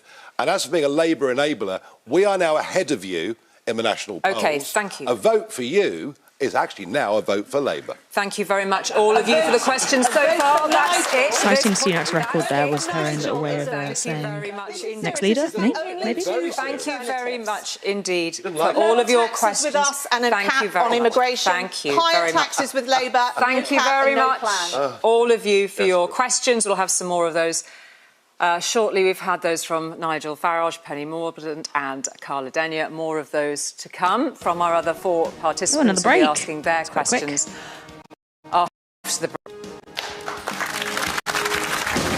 I'll be asking more questions after the break. What do we make of the questions posed to alternates thus far? Rayner's answers, Denyer's question in the first place. Aaron, thoughts, feelings, fears? Well, it makes sense that the question posed towards Labour was from the Greens and the question posed towards Penny Mordaunt was from Reform. These are the respective areas where they feel that there are big political opportunities to peel off votes from the big two. The one thing that Mordaunt asked of Rayner I don't quite understand, which is if you increase capital gains tax, which, by the way, I think Labour will do. I think they'll enter government and I think they'll say the situation's worse than we thought. We're going to have to increase capital gains, which is good. We need to increase capital gains. As far as I understand, and people in the comments can correct me, you don't pay capital gains on the sale of your home. You do on the sale of a second home, or a third, or a fourth, or a fifth. So that was kind of like a fake question. And I wonder, does Penny Mordaunt, who's literally representing the government in a national televised debate, does she not know that? And if she doesn't know that, that's kind of worrying. So yeah, that was most notable for me. Carla Denyer and the question she posed of Rayner, fantastic. And also, Moya, this is what I don't get about this policy. Labour could have had the exact same manifesto and said we're going to end the 2-child cap. It's £2.5 billion a year. It's obviously objectively a lot of money. But in terms of the politics of an election manifesto, it's not that much. And it would have just nullified so much criticism and would have brought so much goodwill. So when they say that's not in the manifesto, I can only conclude it's not in there because they don't plan to get rid of it anytime soon, which is obviously a worry. So I feel like Rayner in her answer is trying to have her cake and eat it. Like, we're going to get rid of child poverty by not getting rid of the 2-child benefit gap. How? I mean, they also say that about capital gains, not in our manifesto. And as you say, they probably will, put that up or eventually. So, but it is baffling. Why would you not just say we're going to scrap the 2-child benefit cap and come off looking benevolent? Like you saw Nigel Farage on the fly there, claiming that Reform actually want to scrap the 2-child benefit cap. That is nowhere in their manifesto. I don't think he's ever given a crap about it before. And the entire benefits related section of the Reform manifesto is simply we need to tighten the benefit system. There's too many scrivers and scroungers. So it doesn't fit in. But he knows in that moment it can get a quick bit of goodwill. So it's weird that Labour, where it's perfectly within their sphere, have chosen not to go after that as well. Let's just quickly look at the super chats as well, because they have been coming in. We've got P. Walsh with £9.99. Thank you very much. Told recently in hospital that a referral to a London clinic related to mental health would cost £1,000. Oh my God. I'm so sorry. Broken Britain, under this Labour, nothing will change. Stage 9 with £10. Surprised by how much Labour have shifted to the right. Do you think this will soften once they get into power, i.e. is it a ploy? This is the burning question, isn't it? I mean, I posed this to the independent candidate for North Islington, Jeremy Corbyn, and his answer was, well, no, government has actually, got more radical when they're in power. But I don't know. It just seems bizarre that they're not taking this opportunity to rewrite what politics could be, like the Greens are. But it goes to show that these parties that are now far to the left of Labour are going to be incredibly important if we want to push the agenda the same way Reform has managed to push, or before that Brexit Party, before that UKIP, has managed to push the Conservative agenda. Because that can be done, it can be influenced, but you just need that electoral pressure within, the wider electorate environment, I guess. It's an interesting one. But we will be coming back very soon for more of this debate, which feels like it's going on maybe forever, maybe until I die. Please keep your comments coming. We are reading them. We are checking them out. Oh yeah, Aaron, we've only got 15 seconds, but I wanted to come at you later about that SNP comment because I got thoughts. Anyway, back to the zoo. Participants in tonight's debate to ask a question of one other person. Before the break, Carla Denyer, Penny Mordaunt and Nigel Farage had their go. Now it's time for the other 4 candidates to ask their questions, starting this time with Angela Rayner. Angela Rayner. Thank you. I'd like to ask Penny, would you allow Nigel Farage into the Tory party? Let me see now. I'm a Brexiteer. I believe that if you can't reform European institutions, you should be prepared to leave them. I set up a business before getting into Parliament, so that's why I always back business. And I believe in rewarding personal responsibility. You might think I have a lot in common with Nigel, but what I'm standing against is letting you in and letting you tax the hell out of people. Nigel is helping you do that. So I think we've probably got less in common than you might imagine. So that's a no then, and apart from your rubbish about us taxing people when you've taxed people the highest in 70 years, which No, you keep forgetting and you keep going on about 14 years. Yes. Let me respond to that. At the end of the next Parliament, yes, we have had a high tax burden, not, as I said earlier, on low and middle income earners, but overall it has been high. At the end of the next Parliament, on our plans, it will come down. Labour will take it to a record high. What they haven't told you in this campaign is what taxes and on what people. Okay. She couldn't deny capital gains tax earlier on. What? She can't Thank deny you. fuel duty. Council Thank you, tax. Penny Mordaunt. Penny, not only do you not listen to me, you don't listen to the Thank public. you both, Angela Rayner and Penny They've doubled Mordaunt. council tax, they've Stephen trebled Flynn, it in Wales. it's They time need to tell you Stephen how Flynn. they're going to pay for their plans. Stephen Flynn, time for your question. It's like being back in the Commons. Angela, it took 4.5 months and the death or injury of almost 100,000 civilians in Gaza for the Labour Party to back a ceasefire. On day one of a Labour government, will you end arms sales to Israel? Oh, yes. Stephen, you know as well as I do, what happened on the 7th of October was barbaric and Israel had the right to defend itself. However, since then, the absolute loss of innocent lives, thousands of innocent lives, everyone in the House, tens of thousands, everyone of all political persuasions have been pushing for a ceasefire, as well as our international counterparts. But if we were in government, we would immediately review, as we've been asking the Conservatives, the legal advice on arms sales to Israel, and we will comply with international law. Thank you very much indeed, Stephen Flynn, for your question about the horrific scenes we've all witnessed following the Hamas attacks of October the 7th and the Israeli military action in Gaza since. Thank you for that question. Daisy Cooper, just framing as always. My question is for Penny Mordaunt. So it's about trust. The Conservatives promised to recruit 6,000 more GPs and didn't. The Conservatives promised to build 40 new hospitals, many of which has been make-believe. And since 2015, the Conservatives have missed their cancer treatment target every single year. Why can anybody, or how can anybody, trust a word the Conservatives say about protecting the NHS?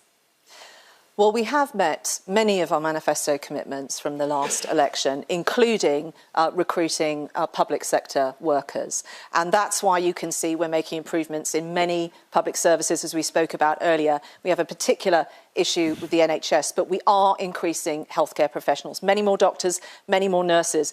But integrity is vital.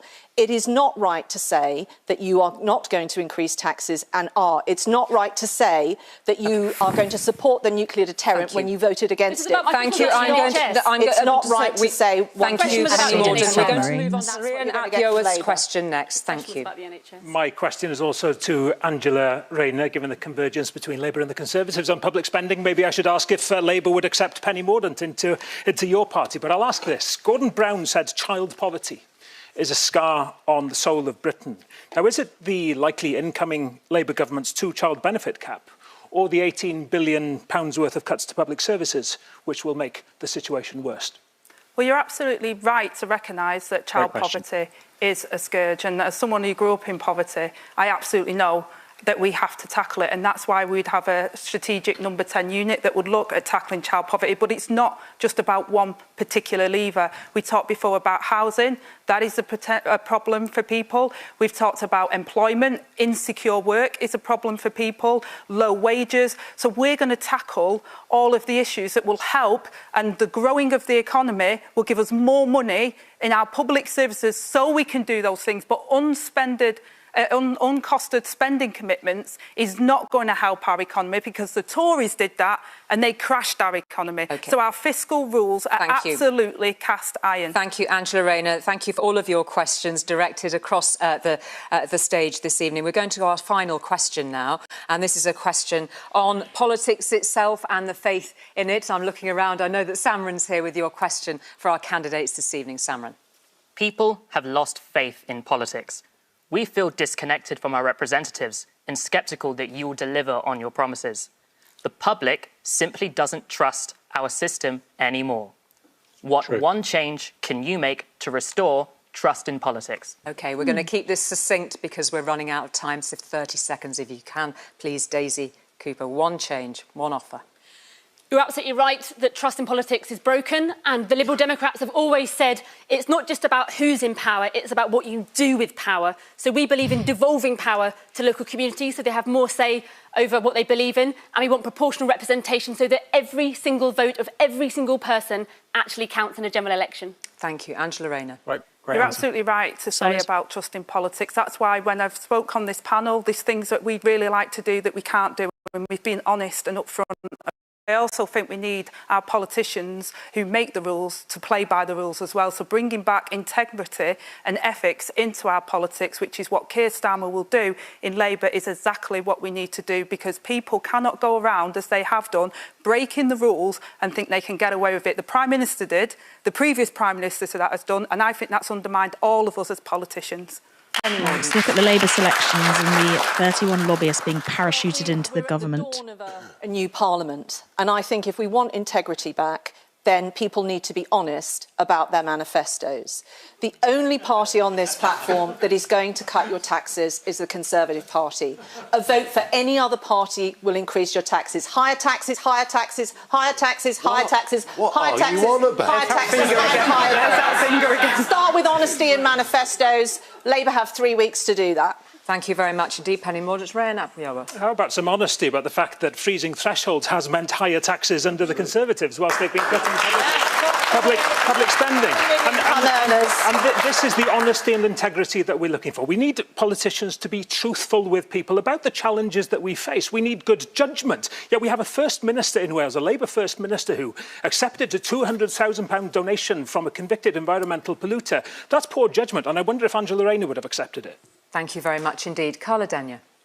I think one of the reasons that people have lost faith and trust in their politicians is that most elections there are hundreds of MPs who are totally safe in their seats because we have an unfair voting system where the number of votes cast does not match with the number of seats elected.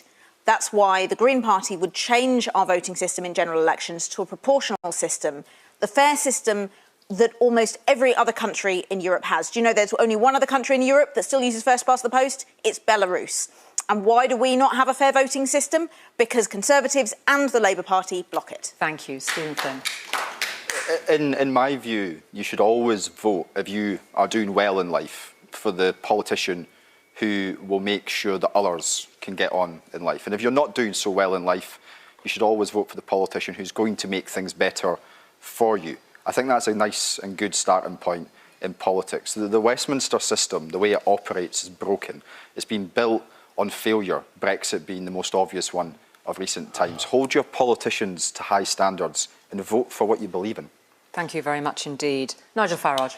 I do agree that the first past the post system has led to the two big parties, well, one was big, not after today's polls, but there we are.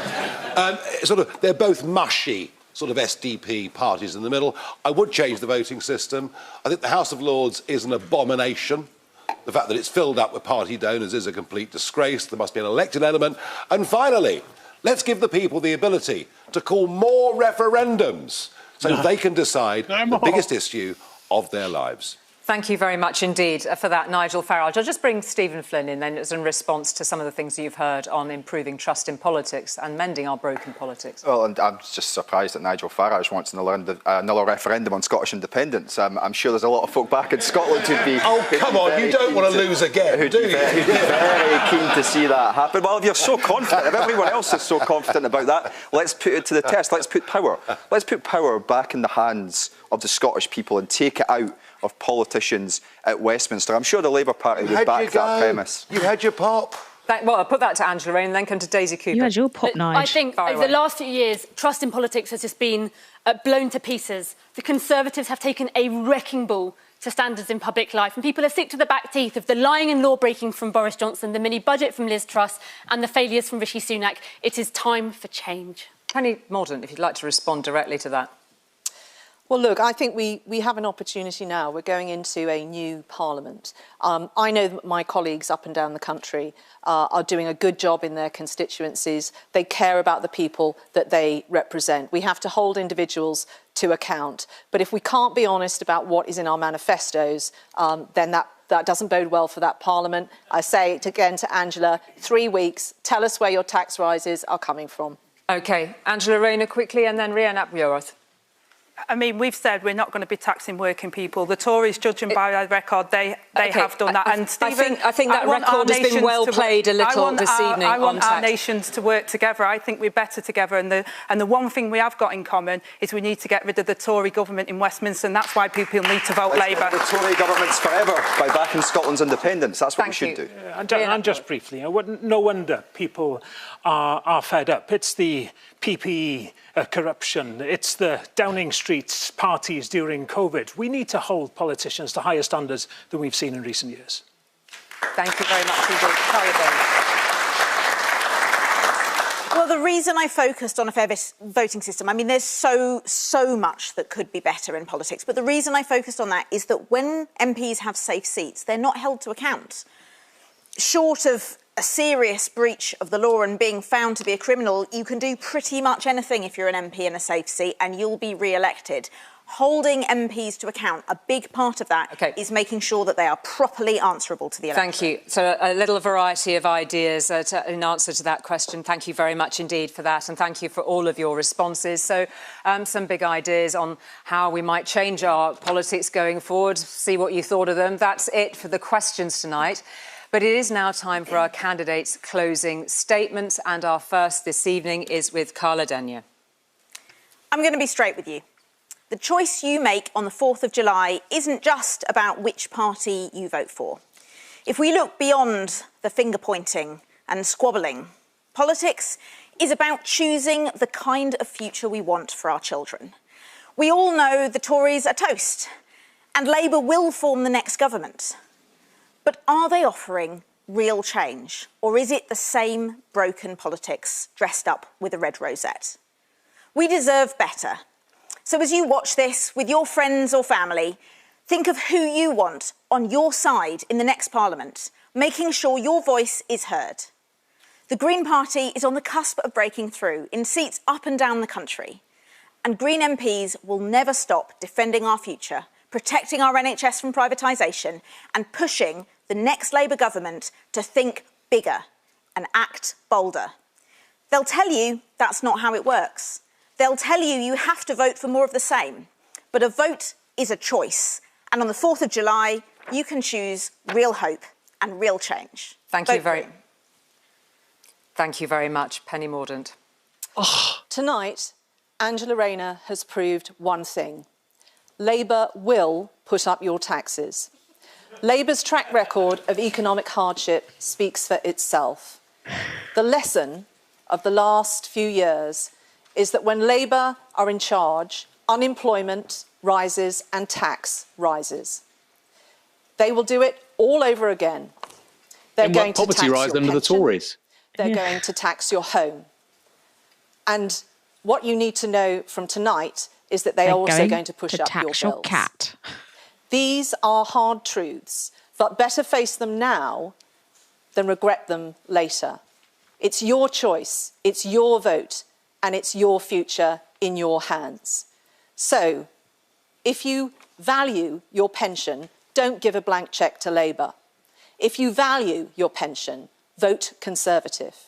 If you value your home, vote Conservative. Don't have any of that shit. If you value your future, vote Conservative. You took that stuff away from me. Daisy Cooper. Nobody under 40 has any of Our that country is crying out for change, and it's not hard to see why. Day in, day out, all over the country, people are striving just to get on in life. But under this Conservative government, too often it feels like we're fighting a broken system. Nothing works. Under Ed Davey's leadership, the Liberal Democrats are promising a fair deal for the British people. We will fix the NHS and social care, tackle the cost of living crisis, and stop filthy raw sewage being dumped into our rivers and seas. A vote for the Liberal Democrats is a vote for a strong local champion, a vote for a fair deal, and a vote to help deliver the change that we all so desperately need.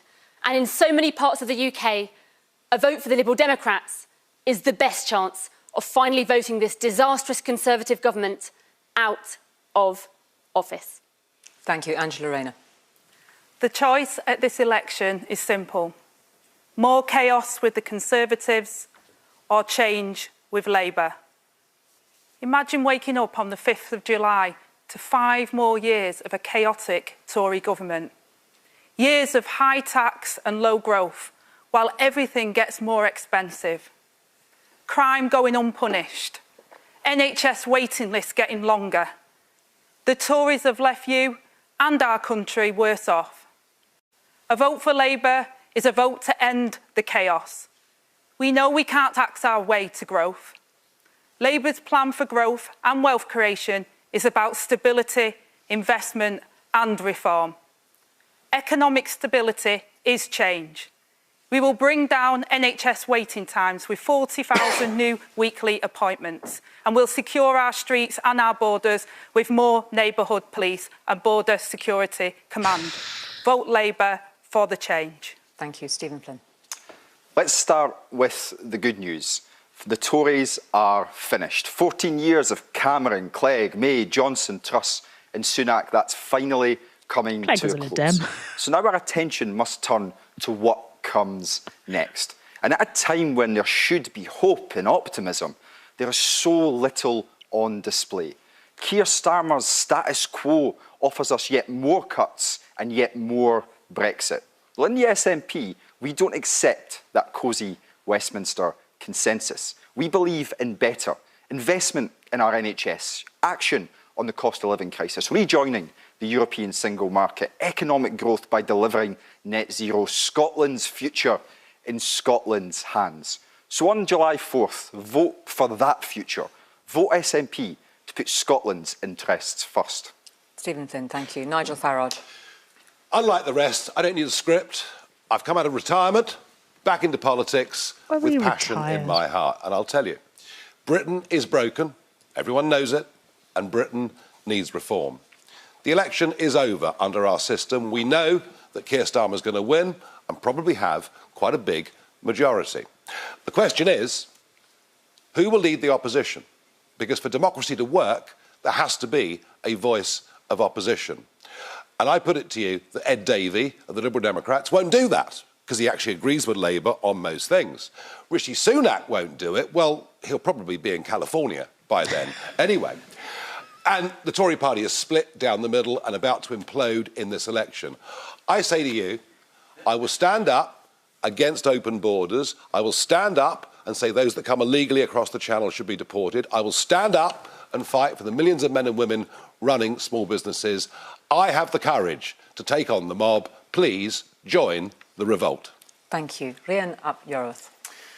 I'm sure there'll be people who were thinking, why is this guy from Wales being invited onto a debate being broadcast across the whole of the UK? Well, firstly, I hope some of what I have said has resonated with you, wherever you are, and that you agree we need to do politics in a different way.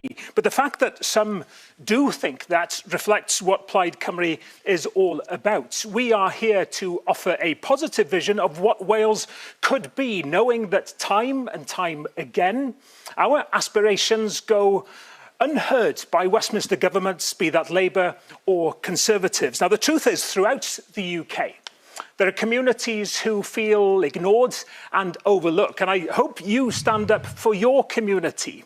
And for me, it'll always be about standing up for Wales. Now, it's high time that the Conservatives were kicked out of power, but Labour will have to be held to account too. And Welsh voters can do that through Plaid Cymru MPs and their vision for fairness and ambition for Wales. Vote Plaid Cymru on July the 4th. Thank you very much indeed. And that brings us to the end of the ITV Election Debate 2024. I hope it's been useful. Thank you to our questioners and to the 7 party representatives for sharing their plans. The power is now with you, because in 3 weeks' time you get to vote to decide. Thanks for watching. Right. Before you go, don't go anywhere, because there were 6,000 of you watching. And if you enjoyed watching that with us, sling us a little bit of support. We are funded entirely by our audience. Yes, we'll be doing highlights and analysis in a minute, but go to novaramedia.com/support. The link is in the description. We literally cannot do this without you. Aaron, I'm going to ask you to do an ITV style, quick 30-second overall take on that debate. Well, it wasn't the Nigel Farage show, which is a bit of a surprise and somewhat interesting. He clearly has the Tories in his sights rather than the Tories and the Labour Party. Even in his closing comments, he basically said that I want to be the real leader of the opposition. I think, however, if he does win a seat after July the 4th, he'll very much be gunning for the Labour vote too. I thought Carla Denyer was superb. She was accomplished, calm, confident. What's really fascinating for me, as a quick takeaway, is that all the parties except Labour up there support PR. The Lib Dems, Reform and the Greens, and I think the SNP support electoral reform. But those 3 parties in England all support PR. And that's going to really pose difficult questions for people after this general election. If you want to campaign on electoral reform, well, you might find yourself along some strange bedfellows. And as somebody who supports PR, myself, I'm under no illusions that, yes, we would see a fragmenting of both the Tory and Labour vote. We'd also see elements to the right of the Tories. That's just simply how PR works.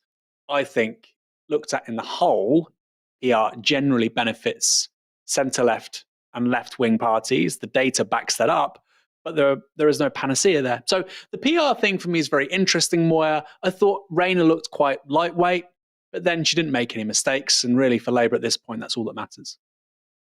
Yeah, she was lightweight. I swear, she used to be very charismatic. Where's that gone? Now, our wonderful producers, Fox and Alex, have been hard at work preparing some of the most notable moments from that debate, such as Green co-leader Carla Denyer, who was on the attack. First, there was this with Farage on tax. We want to make the economy fairer so that the billionaires and multimillionaires, those with the broader shoulders who can easily afford to, pay a bit extra to fund the public services that we all rely on. They'll leave the country. They're leaving already. Even under a Conservative government, we've got a brain drain, the likes of which we haven't had since 1978. Can I come back on that And if Labour are in power, maybe with your support, what will happen is even more will leave. Just taxing the rich doesn't solve this. And everyone here is talking about more money, more investment. I'm telling you, we've massively increased investment in the NHS for a worse return. It's not just about money. Carla Denyer. Which I did say about reform as well. I'll introduce some facts to this debate. When the rules on non-dom status were changed in this country in 2017, there was no difference in who was leaving the country amongst those that were affected by that change and those who weren't. Nonsense. No, that's true. They're leaving now.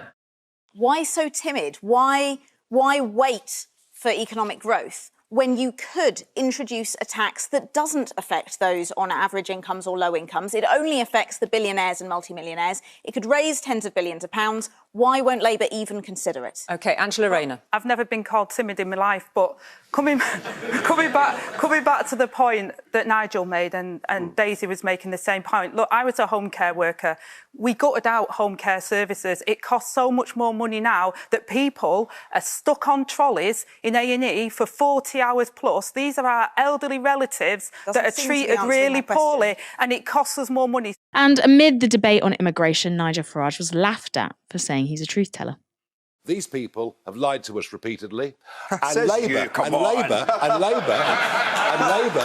And he made a career of doing that. Repeatedly. I know I've actually always told the truth. I've always told the truth. The thing with Nigel is it doesn't matter if he lies. Everyone knows he lies, so he can just lie again. There's no consequences to his words. There was also a powerful moment of both the Greens and Plaid attacking Labour on their 2-child benefit cap. the embarrassment here for Angela Rayner. We have Nigel Farage wanting to get rid of the two-child limit, and Labour is refusing to. Again, I ask, what's happened to Labour? Well, again, we've said that we'd have action on child poverty, but we will not... You won't lift the two-child limit? We will not... A Conservative policy that you are determined to press ahead with, even though it damages some of our poorest families. We will not do unfunded spending commitments. We're talking about the poor. Hang on, Angela. Why not fund them? Let me finish. Because unless we can identify where that money's coming from, we have identified... Identify where the problem is. Poor children living in poverty. Can you let me finish? Yeah, that's why housing responds to poverty. So does people's work.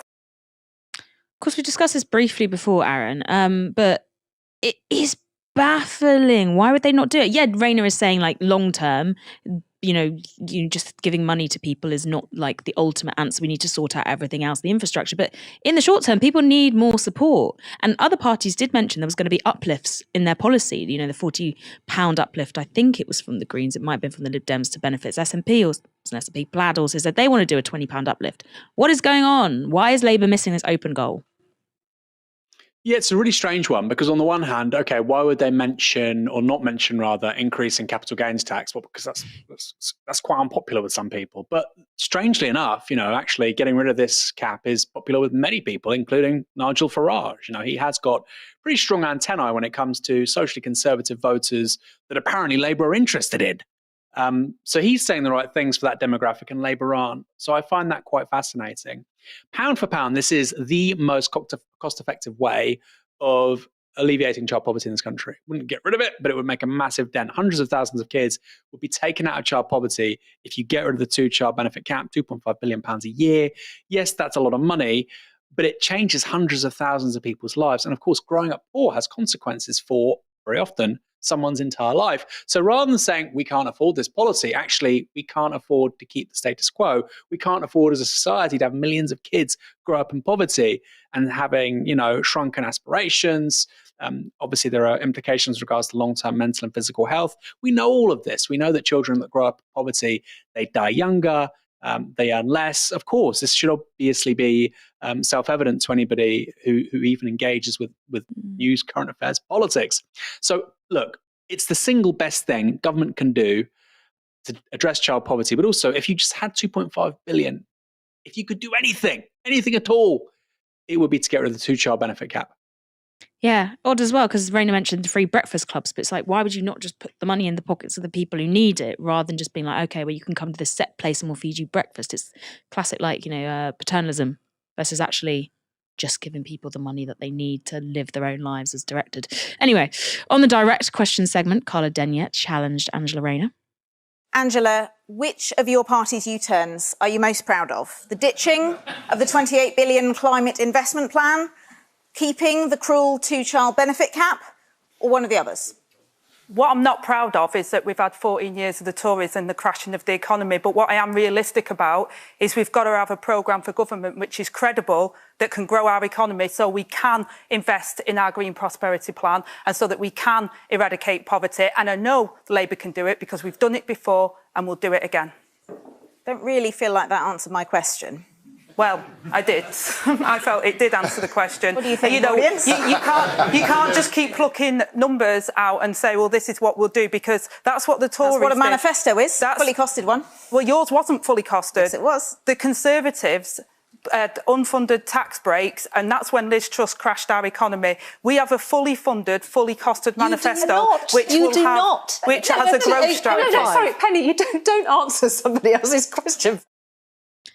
I'm kind of torn on this because it's this idea, the fully costed stick has been used to beat so many parties. In 2019, the manifesto was fully costed, but they said, no, this will cost too much. And Labour's manifesto this time around is technically not fully costed because it's only for one term, according to OBR, not to one term, 1 year, 28-29 predictions from OBR that they've used for this. So it's technically not fully costed. But also, how much should we be zooming in on this fully costed idea, Aaron? Is this just playing by rules not set for us, not set for the left? Is that falling into a trap? I don't know. Yeah, it's just a vibe. Look, Labour is saying everything's fully costed. They're also saying that defence spending as a percentage of GDP should be about 2.5%. It's presently, I think, about 2%. The difference, the best of my memory, is around £10 billion a year. So fully costed. The Tories say fully costed. The deficit last year was £120 billion. That's how much more you're spending than bringing in. Like, nobody's fully costing anything. The point is, if you talk about policies and politics that might disadvantage the powerful, you can be fully costed to the max. They're still going to say it's bullshit and hokum. That doesn't mean that left-wing politicians, if they're ever in a position again to offer a prospectus to the country, shouldn't fully cost things. But John McDonnell's manifesto in 2019, I read the little grey book, I think it was called. It was as fully costed as they come, and yet the media said the complete opposite. So I think you're right. It's very much about, they care more about Keir Starmer's haircut than what the actual details of the maths are on policies and manifesto commitments, generally speaking. So I think it's a bit of a hiding for nothing when it comes to the left. Do you think Keir Starmer would be a more appealing politician if he had like a mullet or like a better fade? Just wondering. Finally, in this debate, the SNP's Stephen Flynn asked the question about the geopolitical issue that has been missing from the entire general election debate. Angela, it took 4.5 months and the death or injury of almost 100,000 civilians in Gaza for the Labour Party to back a ceasefire. On day one of a Labour government, will you end arms sales to Israel? Stephen, you know as well as I do, what happened on the 7th of October was barbaric, and Israel had the right to defend itself. However, since then, the absolute loss of innocent lives, thousands of innocent lives, everyone in the House, everyone of all political persuasions have been pushing for a ceasefire, as well as our international counterparts.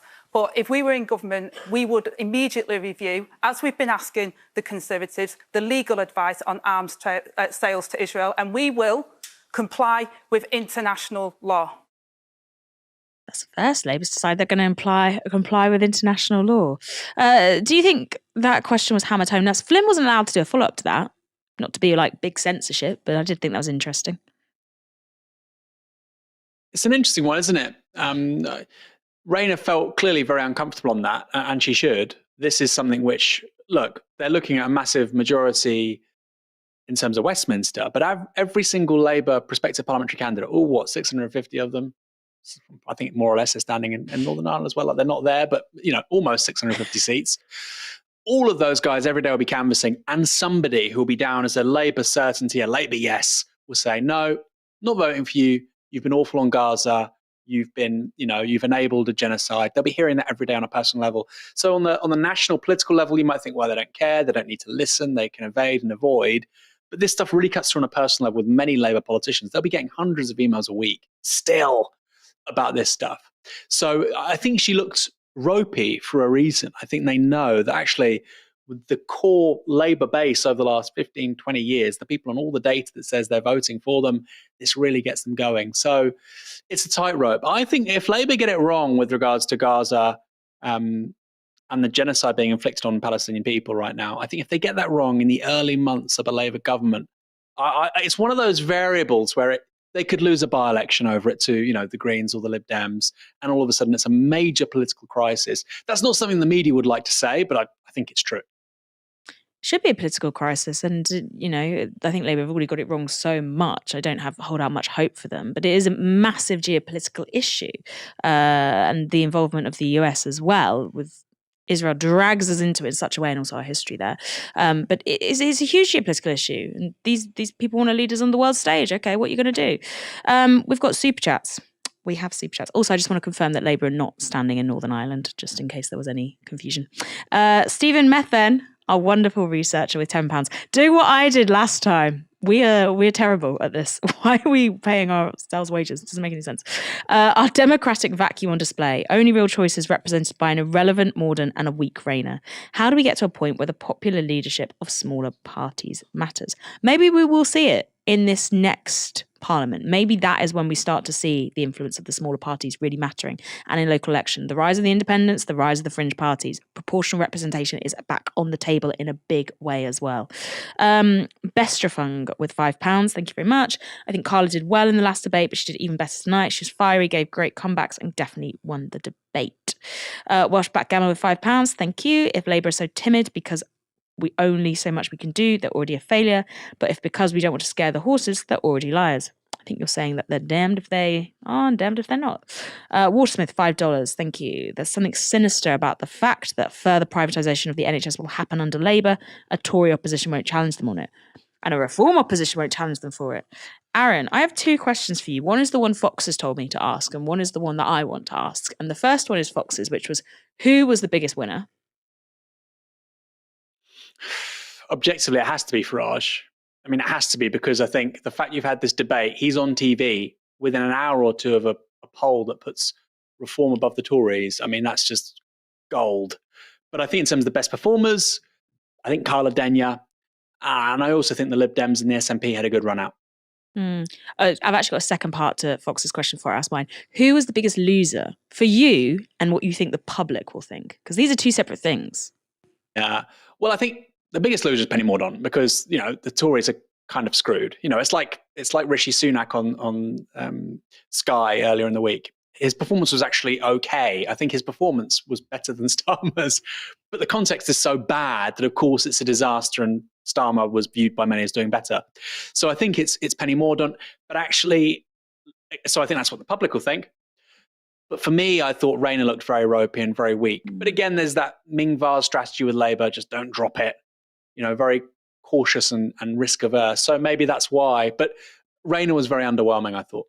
She was super underwhelming. Here's my question. Okay, you're in the debate. What question would you have asked the other politicians, and who would you have posed it to?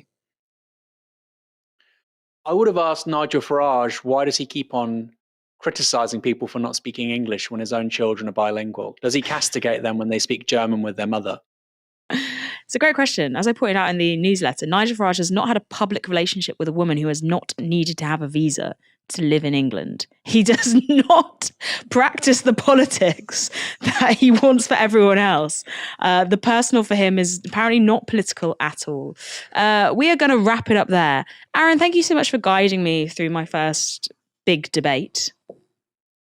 My pleasure. I thought you were absolutely sensational, Moya. And with Farage, I wouldn't be surprised if he doesn't even like beer. Maybe he drinks rosé when he's all by himself. He does seem like a whispering angel man to me. That might make him a bit too relatable, actually. Scrap that. He doesn't need any more relatability.